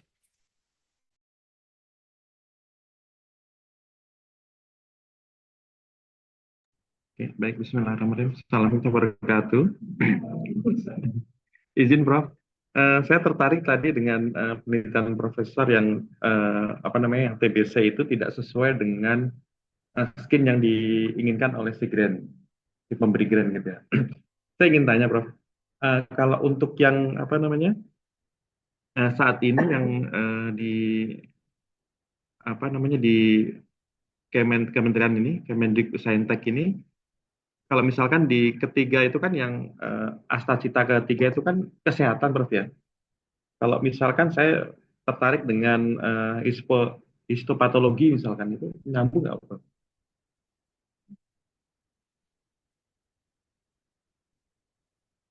Rumuskan dulu ya. Ini yang dilihat kan berarti asta unggul. Terus diturunkan ke bawah. Nah, terus histopatologi ini kan mau diarahkan ke histopatologi, ya. Nah, berarti histopatologi yang diambil ini hanyalah metode cara mengambil data untuk yang penyakit atau kelainannya berkaitan dengan asta unggul tadi. Ya, saya contohkan untuk agenda riset nasional yang menurunkan SDG kesehatan itu sebagian besar ada di penemuan fokusnya ada pada penemuan obat baru. Jadi penemuan obat baru, pendekatan untuk diagnostik ya, atau misalnya dipakai untuk pembuatan alat baru. Nah, jadi ini berarti histopatologi yang diusulkan ini harus bukan cuma patologi sendiri, tapi dia misalnya bagian dari metodologi diagnostik mudah. Ya, misalnya bahwa histopatologi ini biasanya dipakai untuk menentukan kanker stadium sekian. Ya, jadi kaitannya dia lebih murah, lebih tajam dibandingkan cara diagnostik yang sebelumnya. Nah, ini kita sebut dengan uji diagnostik. Nah, dalam konteks itu histopatologinya bisa dipakai. Dia jadi satu keunggulan. Jadi nanti di daerah itu nggak usah pakai CT scan mahal-mahal. Ambil aja jaringannya histopatologi, ada tanda ini udah pasti kanker stadium 3. Nah, itu yang banyak dipakai misalnya oleh teman-teman yang berada misalnya di perifer. Ya, karena tadi alat-alat yang mahal nggak ada, ya mereka kekuatannya justru di histopatologi itu. Ya, atau misalnya histopatologi itu adalah bagian dari pendekatan misalnya untuk evaluasi terapi. Ya, jadi misalnya untuk penyakit kanker ini dengan terapi ini histopatologi adalah standar utamanya. Nah, jadi di situ histopatologinya naik sebagai hal penting untuk menyatakan ini sembuh atau tidak. Nah, jadi histopatologi ini sekedar modal tools ya untuk sebagai data, sebagai konfirmasi atau sebagai pendekatan sesuatu baik diagnostik maupun terapi. Tapi kalau histopatologinya berdiri sendiri, nah ini nggak bisa. Saya kasih contoh misalnya gini. Waktu itu salah satu peneliti Indonesia di Belanda itu membuat satu cara metodologi pemeriksaan histopatologi baru ya yang akhirnya bisa terakhirnya dia menemukan tuh cara melakukan fiksasi sperma pada bayi tabung. Jadi selama ini sperma yang didapat untuk proses bayi tabung itu disimpan dengan bahan-bahan yang sangat mahal. Mengakibatkan orang-orang yang mau bayi tabung itu biayanya mahal. Nah, dia menemukan cara baru. Tadinya cuma dari histopatologinya, lama-lama dia dapat tuh cairannya, kombinasinya dan lain-lain. Jadi itu cukup ditaruh di apa kayak spesimen mikroskop ya, dikasih cairan itu tahan 1 tahun dan itu di suhu biasa, bukan harus di cryo ya minus 80. Nah ini biayanya murah dan itu bisa itu sudah dipaten. Tapi begitu masuk ini kan luar biasa, artinya mengurangi jauh biaya bayi tabung. Nah, ternyata begitu masuk ke Indonesia, di Belanda sudah dipakai, di Indonesia nggak mau pakai. Karena akhirnya yang terjadi di Indonesia ya biayanya jadi murah, jadi nggak jadi berkurang untung buat rumah sakit. Karena kan rumah sakit itu Investasinya. ngambil dari biaya-biaya tadi kan dia ngambil vendor, BHP, dan lain-lain. Nah, dengan BHP-nya dikurangi jauh, berarti kan keuntungannya berkurang. Akhirnya nggak dipakai, walaupun ini bisa dipakai untuk menurunkan untuk pasien. Nah, jadi akhirnya kita tidak memakai teknologi ini malah dipakai di luar negeri. Nah, itu tadi histopatologinya dan cara pengawetan sel dan materi sitogenetika tadi itu bisa memberikan satu kemaknaan yang sangat gitu loh pada misalnya terapi, diagnostik dan lain-lain. Ini contohnya Kalau izin gitu Prof itu ya. saya judulnya sini, saya petakan FTU-nya di balik ini. Nah, itu. Jadi apa namanya? Awalnya memang ada gambar biopsi, Prof ya. Nah, biopsi, kemudian dari itu kita petakan, kita buat klasifikasi dan kita tentukan seperti itu. Oh, ya. Ini kalau boleh usul, ini ide ini banyak ya. Dan memang ini misalnya di Kemenak ya, ini termasuk yang tadi dia tuh yang bisa dapat grant karena kan bisa ada pendekatan baru. Jadi misalnya sekarang gini, jadi dokter itu misalnya yang kemarin di Riau ya, yang kerja sama bareng saya, itu kanker payudara. Jadi dia ngambil histopatologinya, dimasukin waktu itu belum ada AI, ANN, pakai artificial neural network. Nah, dia masukin tuh histopatologinya. Jadi dia belajar di situ jadi learning set. Jadi nanti hanya dengan memasukkan histopatologi, kemudian CT scan dan lain-lain, langsung dia mengeluarkan rekomendasi ini tuh setara dengan stadium berapa. Nah, itu dibandingkan dengan diagnostik dokter aslinya, spesialisnya. Ya, nah ketajaman dalam mendiagnosis itu yang ingin mereka capai. Jadi artinya nanti sekarang kan sudah begitu ya, rumah sakit sudah AI, dokter sudah AI, dokter AI juga udah banyak. Jadi hati-hati kalau ketemu dokter online. Jadi itu jadi-jadian yang AI bukan dokter asli. Nah, kalau boleh ininya ini di kasus apa? Hanya FTU. Karena Apa Hah? Apa sih? Kankernya apa? Kita belum sampai kanker sih, Prof. Hanya apa namanya dari pemetaan 5 organ manusia itu.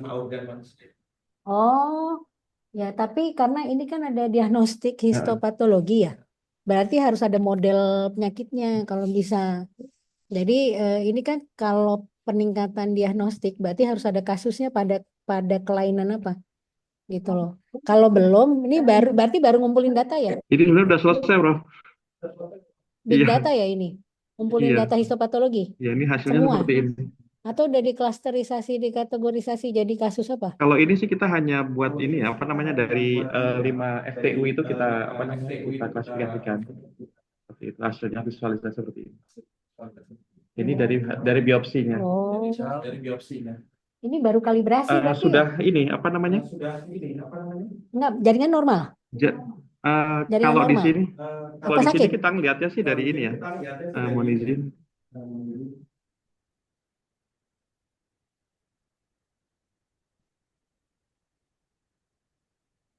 Nah, dari ini sih paling kalau di bidang saya sih paling hanya sebatas model yang kita bangun itu seberapa optimal gitu sih untuk mendeteksinya gitu seperti itu. Deteksi Eh, apa? Kalau datasetnya FTU, Oh, itu baru tuh.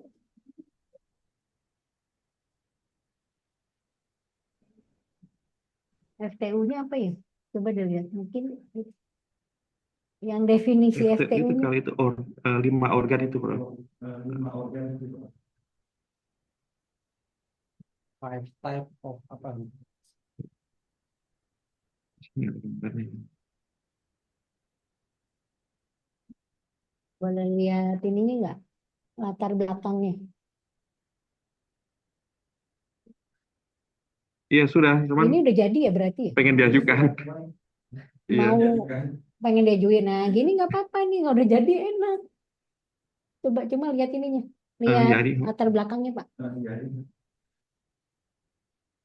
iya. Functional tissue unit. Hmm.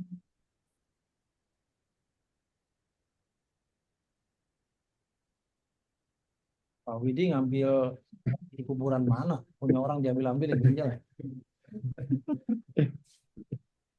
Jadi paper-paper yang reject udah diajukin, Pak.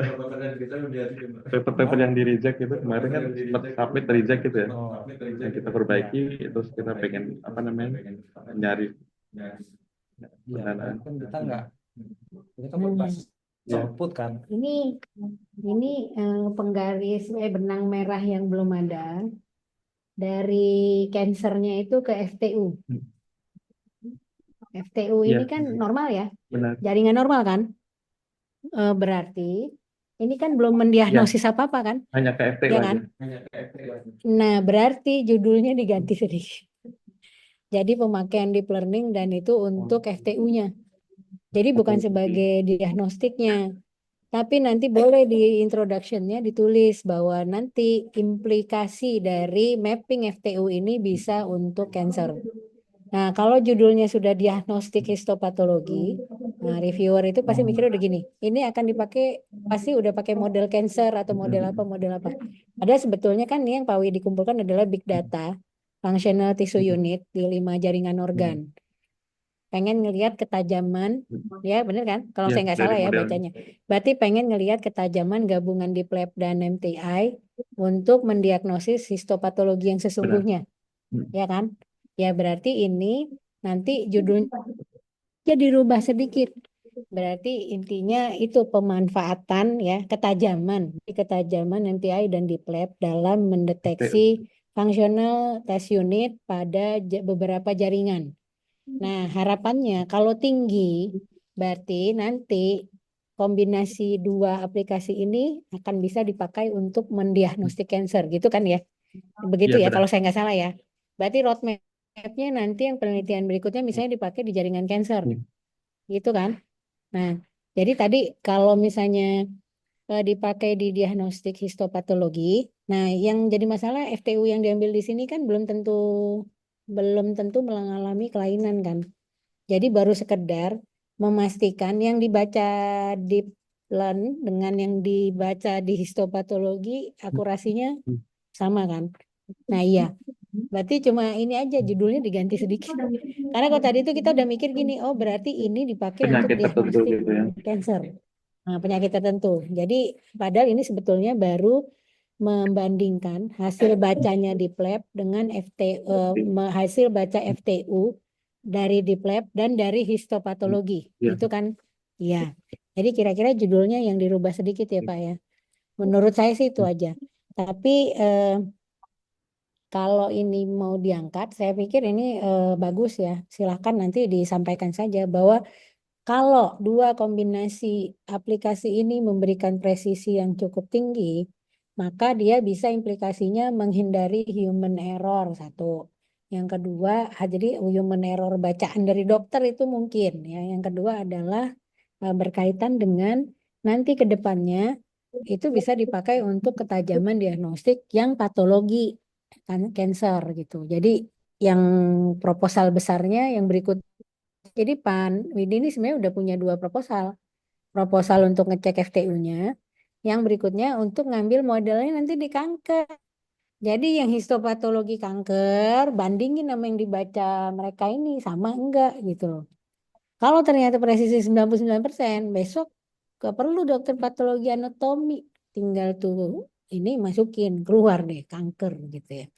Mau kantong kering, mau kanker payudara, padahal dia udah bisa baca gitu Baik, ya. terima kasih. Itu ya. Ini kan berarti ke arah uji diagnostik ya. Jadi mendiagnosis alat bantu diagnostik. Nah, good newsnya alat bantu diagnostik itu termasuk keunggulannya agenda riset nasional. Jadi herbal, pengembangan obat baru, fitofarmaka, terus diagnostik, alat diagnostik. Nah, jadi ini kan mungkin lebih murah ya jatuhnya ya. Hanya Gitu. image ya, nifty gitu. Kan benernya dari. Iya, jadi Bapak siap-siap berantem sama dokter spesialis patologi anatomi. Kalau Ya, ini udah makasih, jadi. Prof. Gitu ya. Baik, terima kasih Pak Widi yang sudah bertanya. Ibu dan Bapak, silakan kalau masih ada pertanyaan lagi. Ini kesempatan yang emas, jadi jangan malu bertanya. Kalau malu bertanya, nanti nggak submit proposal. Kalau nggak submit proposal, kata Pak Warek, nanti kita bisa turun nih dari tahun-tahun sebelumnya. Padahal kita harus naik grade kita supaya kita menjadi unggul kampus kita. Nah, salah satu keunggulan tadi Profesor sudah menyampaikan bagaimana apa tuh ya, penilaian ya, semakin banyak proposal yang diterima, hibah yang diterima oleh kampus itu bagian dari penilaian ketika kita akreditasi. Baik, saya persilakan. Ini kayaknya yang Jakarta nggak usah di-admit ya, kayaknya nggak jelas. Izin bertanya, Prof. Oh ya, Assalamualaikum. silakan dibuka, Bapak. Ah, ya. Apa tuh namanya? Kameranya juga Ini boleh supaya mohon maaf makin. kamera saya lagi bermasalah, Bu. Oh ya, baik. Silakan Pak Reza. Ya. Ini pertanyaan saya yang pertama itu kalau penelitian dosen pemula, kan saya masih pemula, Prof. Apakah harus ada roadmap-nya? Tadi ya Profesor tadi bilang harus 2 tahun dulu meneliti. Misalnya saya tentang smart city misalnya. Nah, itu apakah judulnya harus topik-topik smart city? Kita penelitian yang sebagai referensi yang membahas tentang proposal yang akan kita kerjakan nih. Untuk sekarang ini, misalnya saya mau ngajuin smart city, misalnya teknologi drone, apa namanya, menembak perumahan, tapi nanti udah ada legalitas dan segala macam, tapi itu jangka panjang sih, saya pikir. Nah itu apakah harus ada kita meneliti tentang itu dulu sebelumnya untuk dosen pemula. Yang pertanyaan kedua yaitu apakah setelah kita gagal ya, sekarang saya gagal tahun kemarin, kita berhak mendapatkan hasil reviewer untuk meminta kenapa kita gagal pada lembaga misalnya kayak LP3M, apakah boleh gitu Bu? Karena jujur saja sangat penting, saya melihat-lihat ya, ada beberapa juga di YouTube gitu, di LP3M YouTube itu dia membahas kenapa dosen-dosen itu gagal. Nanti ada poin yang pertama yaitu gagal karena nggak bisa dibiayain sama sekali oleh Kemenristek-Dikti. Yang kedua adalah gagal tapi masih bisa, hanya ada di revisi metode. Itu saja, Prof. Mohon maaf sebelumnya. Terima kasih. Assalamualaikum warahmatullahi wabarakatuh. Ya, baik Pak Reza. Bu Yuli, saya langsung jawab ya. Ya, Pak Reza, yang pertama saya jawab dulu yang kedua ya. Saya jawab dulu yang kedua. Apakah peneliti ini bisa mengecek kemajuan ya? Nah, ini tergantung dari sebentar ya. Ini tergantung tadi dari hibah apa yang Pak Reza apply ya. Kalau yang sekarang sebagian besar itu sudah online ya, sudah online, jadi bisa melihat kemajuan dari proposal. Bahkan kalau misalnya dari proposal itu belum diterima, itu ada tulisannya. Bahkan yang udah diterima pun tetap dapat masukan, Pak. Ya, jadi ini saya contohkan aja ya, saya share yang punya saya yang dari Kemenak ya. Jadi bisa melihat contoh-contohnya ya. Nah, ini misalnya contohnya punya Litap Dimas Kementerian Agama ya. Nah, itu dituliskan nih. Misalnya contohnya Nah, ini adalah yang kemarin kita apply, contohnya penguatan deteksi ya. Nah, di Retab Dimas itu diberikan ke salah satu pilihan review. Nah, ya. Jadi di reviewnya ini langsung nih Pak, bisa dilihat tuh. Jadi komentar reviewer, judul mengangkat ini mengangkat ini. Nah, tuh ini pedes-pedes nih kalau mau dilihat. Sebenarnya saya salut nih sama Pak Reza ya. Kenapa? Karena Bapak udah ditolak tuh masih mau lihat alasannya ya. Ya, Kalau benar. saya mah kalau udah ditolak move on ya, daripada sakit hati biasanya move on aja lah, daftar yang lain aja gitu ya. Tapi Pak Reza ini hebat, pengen melihat apa yang jadi masukin reviewer untuk diperbaiki ya. Ya, Nah ini benar. saya sejujurnya salut juga ya, artinya Pak Reza ini mau belajar dari kesalahan proposal yang sebelumnya. Nah sebetulnya kalau platformnya misalnya contohnya ini Kemenak ya, Kemenak ini memberikan platform, contohnya ini komentar reviewer, walaupun ini diterima ini tetap harus diperbaiki karena dia komentarnya panjang banget ya. Contoh, kalimat terlalu panjang, mengandung banyak istilah teknis yang tidak dipahami oleh audiens non teknis. Nah, ini menunjukkan, jadi artinya di sini sudah disebutkan nih, ini berarti kita harus memperbaiki apa pada proposal yang berikutnya ya. Nah, berikutnya saya share misalnya contoh lagi yang di Eris Pro ya. Ini yang punyanya LPDP. Bentar ya.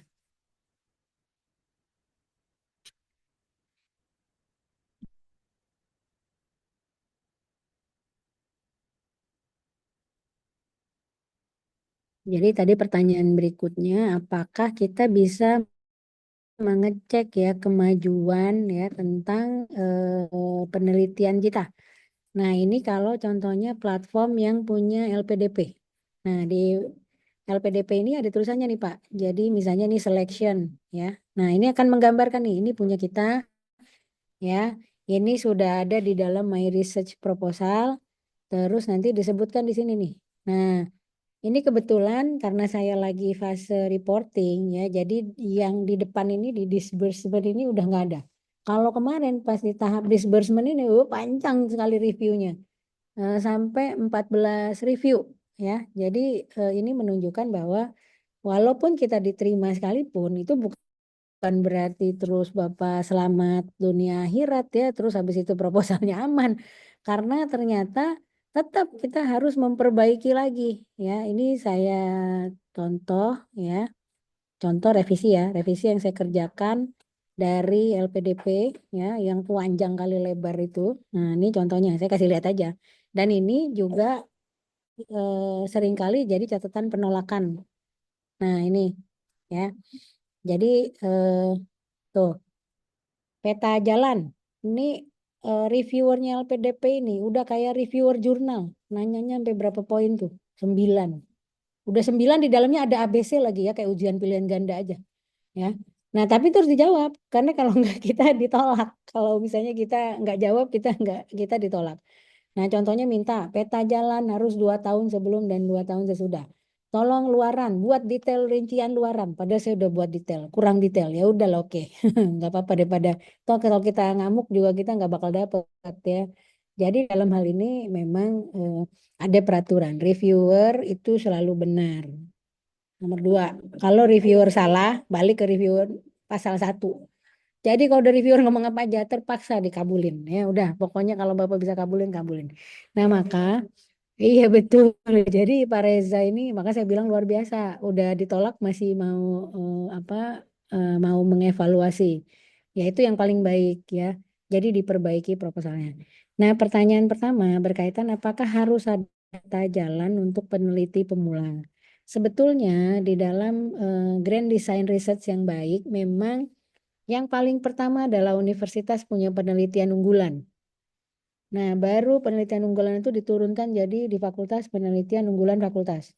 Nanti dalam penelitian unggulan fakultas itu baru dibagi-bagi, ya. Penelitian tentang smart city yang sering saya baca itu memang nggak kecil, Pak Reza. Nggak cuma bisa ngomong drone, karena smart city itu kaitannya dengan tata kota kan. Nah, berarti sebetulnya yang harus membuat roadmapnya itu Pak Reza. Artinya nanti penelitian Bapak ini sebenarnya pengen sampai mana sih disebut smart city-nya. Nah, drone itu ada di posisi tahun berapa? Kalau misalnya nanti ada roadmap yang jelas, ya berarti Pak Reza ini sebenarnya bisa ikut penelitian yang multi years. Kayak tadi saya bilang, jadi nggak cuma setahun. Tahun ini drone-nya, besok tamannya, tahun depannya lagi sistem kesehatannya, besoknya sistem pengairannya. Jadi smart city, jadi kayak bikin komplek. Nah terakhir, Itu nanti Pak Reza itu bisa punya HKI sendiri atau paten sendiri. Ini loh kota yang namanya smart tuh kayak gini, gitu. Ya. Kira-kira gitu ya Pak Reza. Jadi ya roadmap terima itu kasih. tergantung hibah mana yang di-apply. Nggak semua hibah menanyakan roadmap. Kalau LPDP, BRIN, iya nanya. Pasti Bapak ditanya roadmap. Tapi kalau dosen pemula enggak ya Bu ya, Prof. Prof itu enggak ya, Kenapa?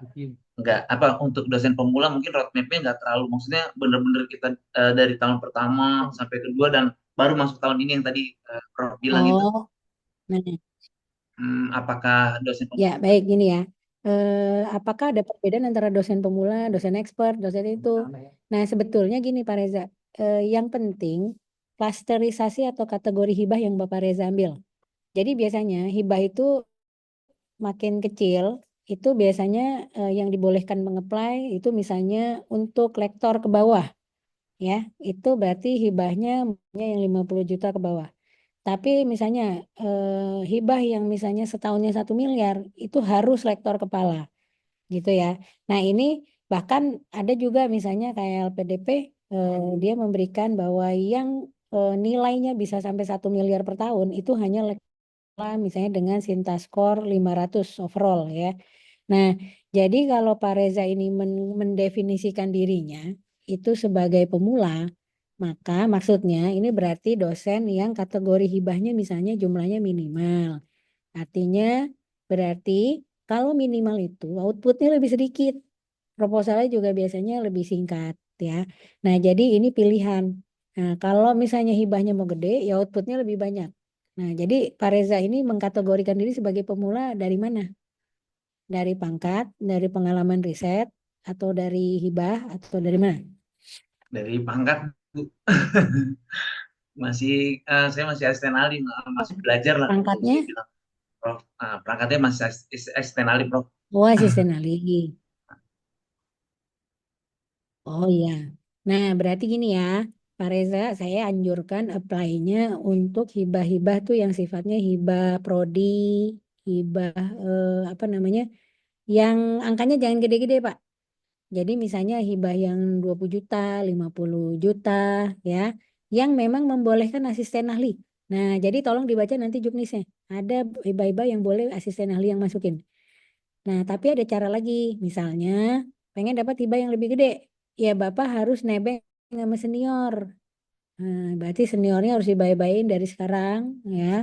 Nah, tolong saya diajakin ya. Nah, itu bisa misalnya masuk yang 100, tapi nebeng sama hibah yang PI-nya lektor kepala. Ini upgrading juga sebetulnya, upgrading. Jadi, Pak Reza ini merasa belum pede ikut hibah.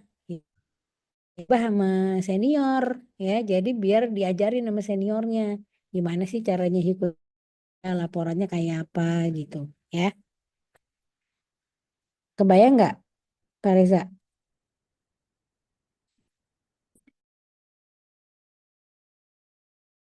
Saya baru belajar, saya memang pengen tahu RAB seperti apa, kegiatan seperti apa. Bahkan kalau dikritik-kritik itu biasa aja menurut saya, karena itu buat pembelajaran ya Bu ya, buat siapa tahu nanti kalau ada rezeki saya bisa S3, jadi oh kayak gini ya penelitian. Karena kan nanti S3 kan bukan belajar lagi, tapi riset. Makanya saya berpikir ya untuk itu dulu, oh ngembangin mungkin saya ya, diri saya ya itu tadi dari penelitian ini. Tadi tentang smart city yang tadi Ibu bilang juga ya, "Wah, nanti itu kan gede ya Pak." Iya, memang nanti akan ada nanti mungkin ya nanti ke depan itu di pikiran saya itu nanti akan berkolaborasi sama BPN dan seterusnya lembaga-lembaga terkait. Tapi dari sekarang dari kecil dulu aja saya pikir, oh ya di sini dulu aja di posisinya, baru nanti ke fundamental terapan nanti bisa lah dikembangkan ini. Ya, Makanya ya. saya mau belajar dulu Berarti mungkin ya. pilihannya Pak Reza berarti memilih grant yang resikonya paling kecil sesuai kepangkatan. Jadi nanti waktu itu memilih grant dipastikan bisa menerima asisten ahli, ya. Tapi biasanya karena gini, untuk grant itu sudah dibuat artinya gini, untuk kayak misalnya Litap Dimas Kemenak contohnya, ya itu memang sudah dipastikan. Misalnya kalau asisten ahli mungkin belum punya banyak kemampuan, tapi dia tetap harus diberikan afirmasi. Nah, maka diberikannya grantnya tuh yang angkanya nggak besar, judulnya juga biasanya nggak harus novel, kemudian penulisan proposalnya juga nggak terlalu rumit. Nah, tentu akan beda. Ini jadi sebenarnya gini sih Pak, analoginya kayak Allah ngasih ujian aja. Kalau yang beriman banget, ujiannya berat banget. Kalau yang belum beriman, ya ujiannya kecil-kecil aja gitu loh maksudnya. Ya kurang lebih gitu. Tapi kalau mau upgrading dengan cepat, nah nebeng senior itu lebih cepat. Dulu saya itu bisa ngeplay hibah-hibah itu karena saya punya mentor. Jadi saya diajak sama mentor, kemudian mentor itu mendistribute dengan baik pekerjaannya. Jadi saya bisa tahu akhirnya dari awal sampai akhir sebetulnya seperti apa sih yang namanya mengerjakan hibah itu. Gitu. Nah, jadi kira-kira begitu ya gambarannya ya Pak. Prof, makasih banyak atas masukannya. Mudah-mudahan jadi pelajaran buat saya. Ya, nanti kalau Bapak mau nebeng siapa tanyanya sama Pak Warek, bukan nama saya ya. Ya, makasih Prof. Ini kebetulan orangnya ada di sebelah nih, moga-moga denger dah.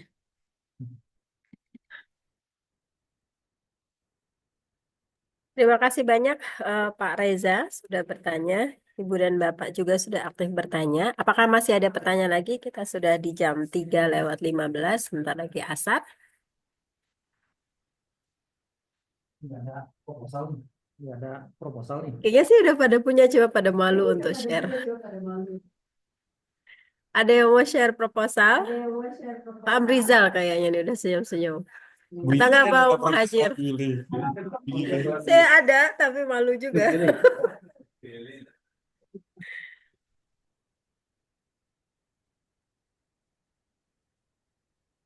Gimana? Ada yang mau share?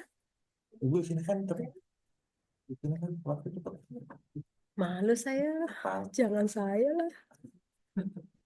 Nanti kalau mau masukin, nah mungkin gini tuh Pak Widi tadi itu kan udah selesai tuh.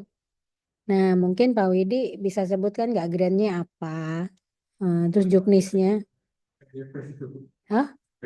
LPDP. Ya maksudnya PDP mungkin Pak Widi bisa tadi share ya contoh juknis PDP seperti apa. Jadi teman-teman ini juga bisa belajar ya.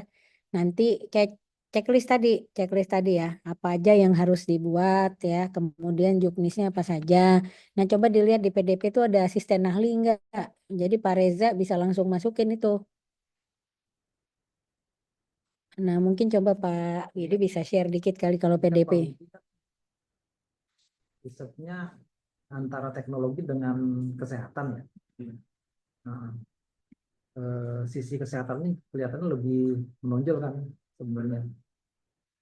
Nah, itu Nanti bisa jadi apa sih? Nah, Kalau ada dana. apa? Kalau ada dana bisa jadi apa? Nah, itu bisa masuk Rispro. Yang kayak gitu. Ini kan dokter lebih teknik. Iya, iya betul. Harus dokter. Ya berarti Pak Widi harus gandeng. Pak Warek dokter kan? Oh, enggak. LPDP kan nggak harus satu institusi. Bisa. Jadi kayak saya gandeng Win Malang. Terus misalnya dari kemarin temen tuh ada yang gandeng, malah udah ada yang gandeng ininya, dudinya. Dunia usaha, dunia industri. Jadi yang akan ngembangin alatnya. Boleh. Nggak apa-apa. Cuma tadi gini, nanti yang harus benar-benar dipastikan, ini kan kalau kayak gitu patennya nanti jatuhnya kemana? Nah, jadi jangan sampai nanti misalnya karena nggak ada dokter, akhirnya pinjem dokter dari mana, patennya jatuhnya ke sono malah gitu. Itu harus sudah kesepakatan dari awal. Karena kan peneliti principal investigatornya itu mau nggak mau bebannya luar biasa itu nanti kalau yang Eris Pro. Nah, jadi harus dicari ditarik sebagai peneliti pertama untuk kerjasama. Sebenarnya nggak harus dari fakultas yang sama. Boleh dari universitas yang sama selama tadi histori kerjanya masih sama, masih sesuai. Heeh, gitu. Jadi misalnya kan Bapak ngomongin tentang aplikasi dan kesehatan. Nah, cari aja di universitas ini yang biasa main aplikasi siapa? Yang udah publikasi banyak soal aplikasi siapa? Yang udah doktor. Nah, itu bisa digandeng. Itu bisa jatuh ke sini. Jadi apa kalau ada patennya. Jadi misalnya dari kombinasi deep learn dan tadi satu lagi itu Bapak ngasih algoritma baru, ya itu bisa dipaten. Nah, monggo siapa yang mau digandeng Pak Widi? Justru pada saat acara gini langsung bid. Kalau kemarin misalnya kita buka acara di FK itu presentasi gitu langsung siapa yang mau ngerjain ini bantuin aku ya gitu ya. Aku mau ngeplay ini langsung itu bagi-bagi. Nah, jadi ini harusnya hari ini Bapak Ibu ini langsung bagi-bagi bagi-bagi grup. Kan mau ngeplay kan? Nah, berarti ada 28. Kalau berdua-dua aja ada 14 proposal kan. Nah, sekarang Pak Widi mau gandeng siapa? Ini Pak Warek ini kayaknya banyak nih riwayat aplikasinya ya, Pak Warek ya. Oh, enggak. Pak Warek banyak ngerjain aplikasi kali mau ituin.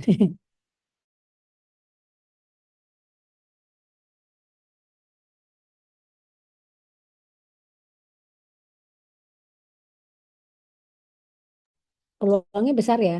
Nah, artinya lanjutin gitu loh. Jadi jangan terkendala cuma karena nggak ada dokter, cari dokter lain aja. Tapi Pak Widi bikin perjanjian dengan orang ini, nanti hibahnya ini gimana, ininya gimana, penulisnya gimana. Yang pasti gini, dia kan harus publish dengan nama dia sebagai hutang. Nah, berarti bikin papernya harus 2. Nama pertama punya dia, nama pertama punya Pak Widi. Ganti-gantian aja, tukeran posisi. Gitu, kebayang ya? Nah, itu tapi sudah disepakati sebelum di awal, di sebelum ngeplay. Ya.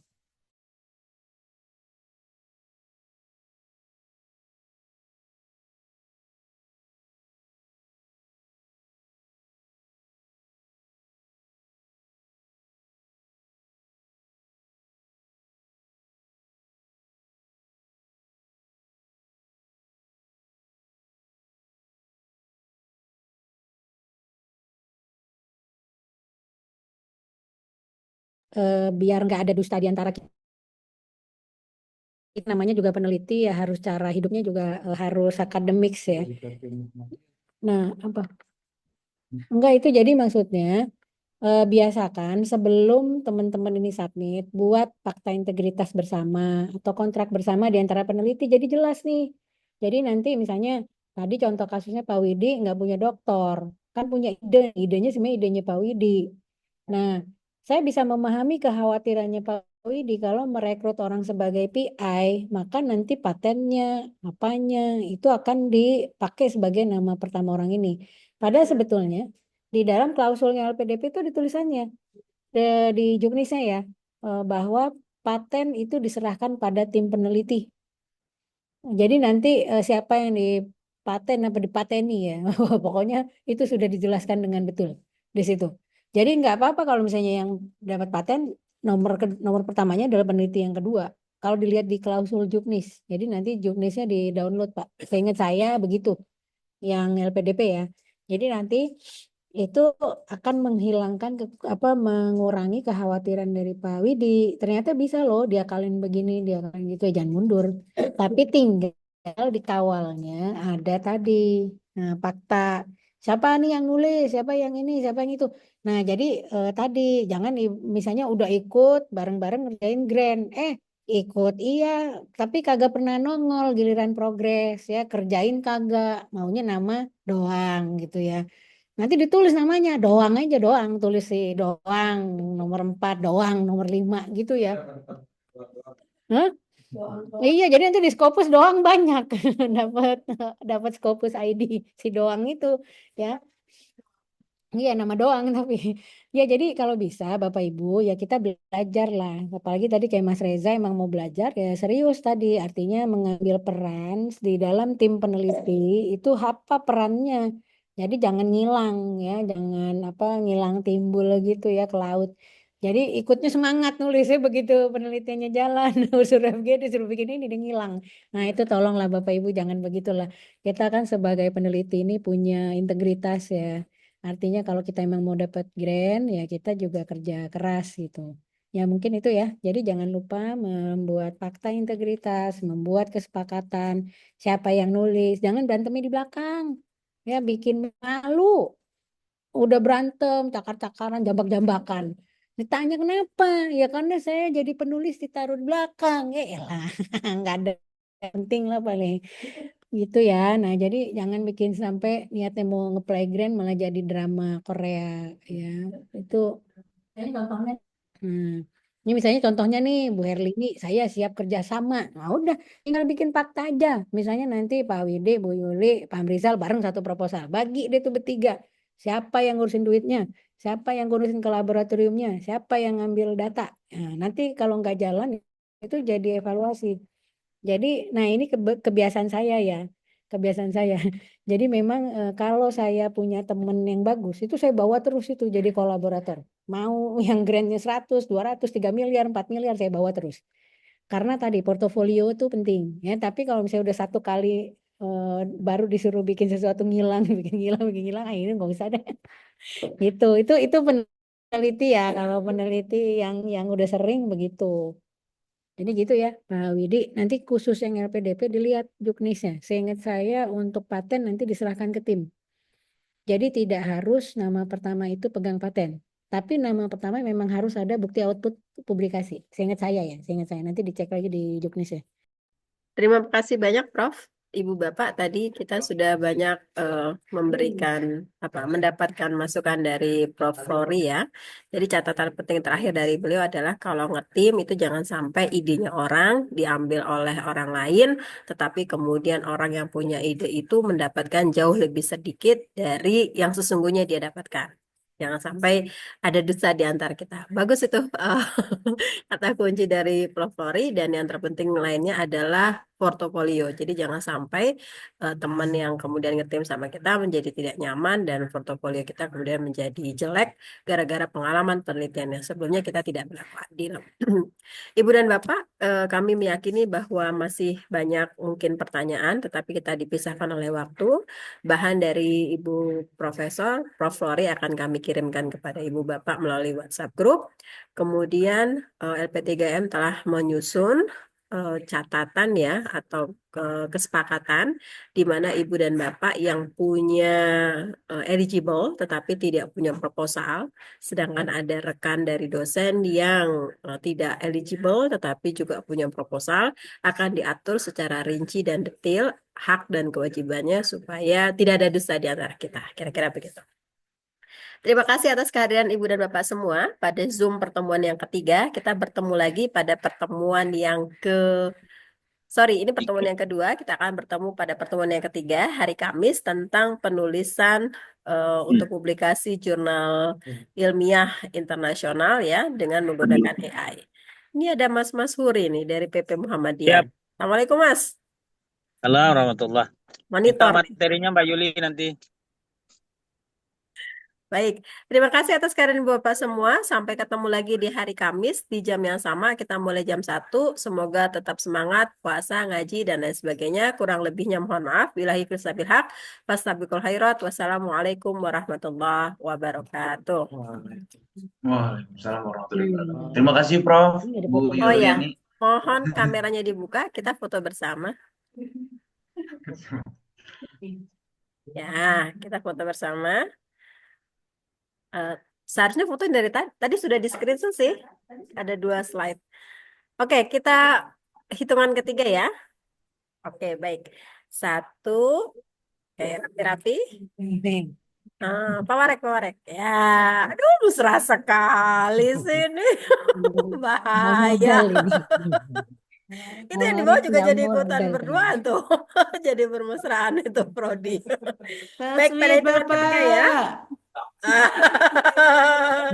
Yang sendiri gak mulai iri ya. Oke, baik. Iri aja Pak puasa ini. 1, 2, 3, cheese. Oke, baik. Terima kasih banyak Oke. Bapak Ibu dan Bapak, Ibu Bapak. Sampai ketemu lagi di hari Kamis jam 1 siang. Wassalamualaikum warahmatullahi wabarakatuh. Ayo berfastabiqul khairat.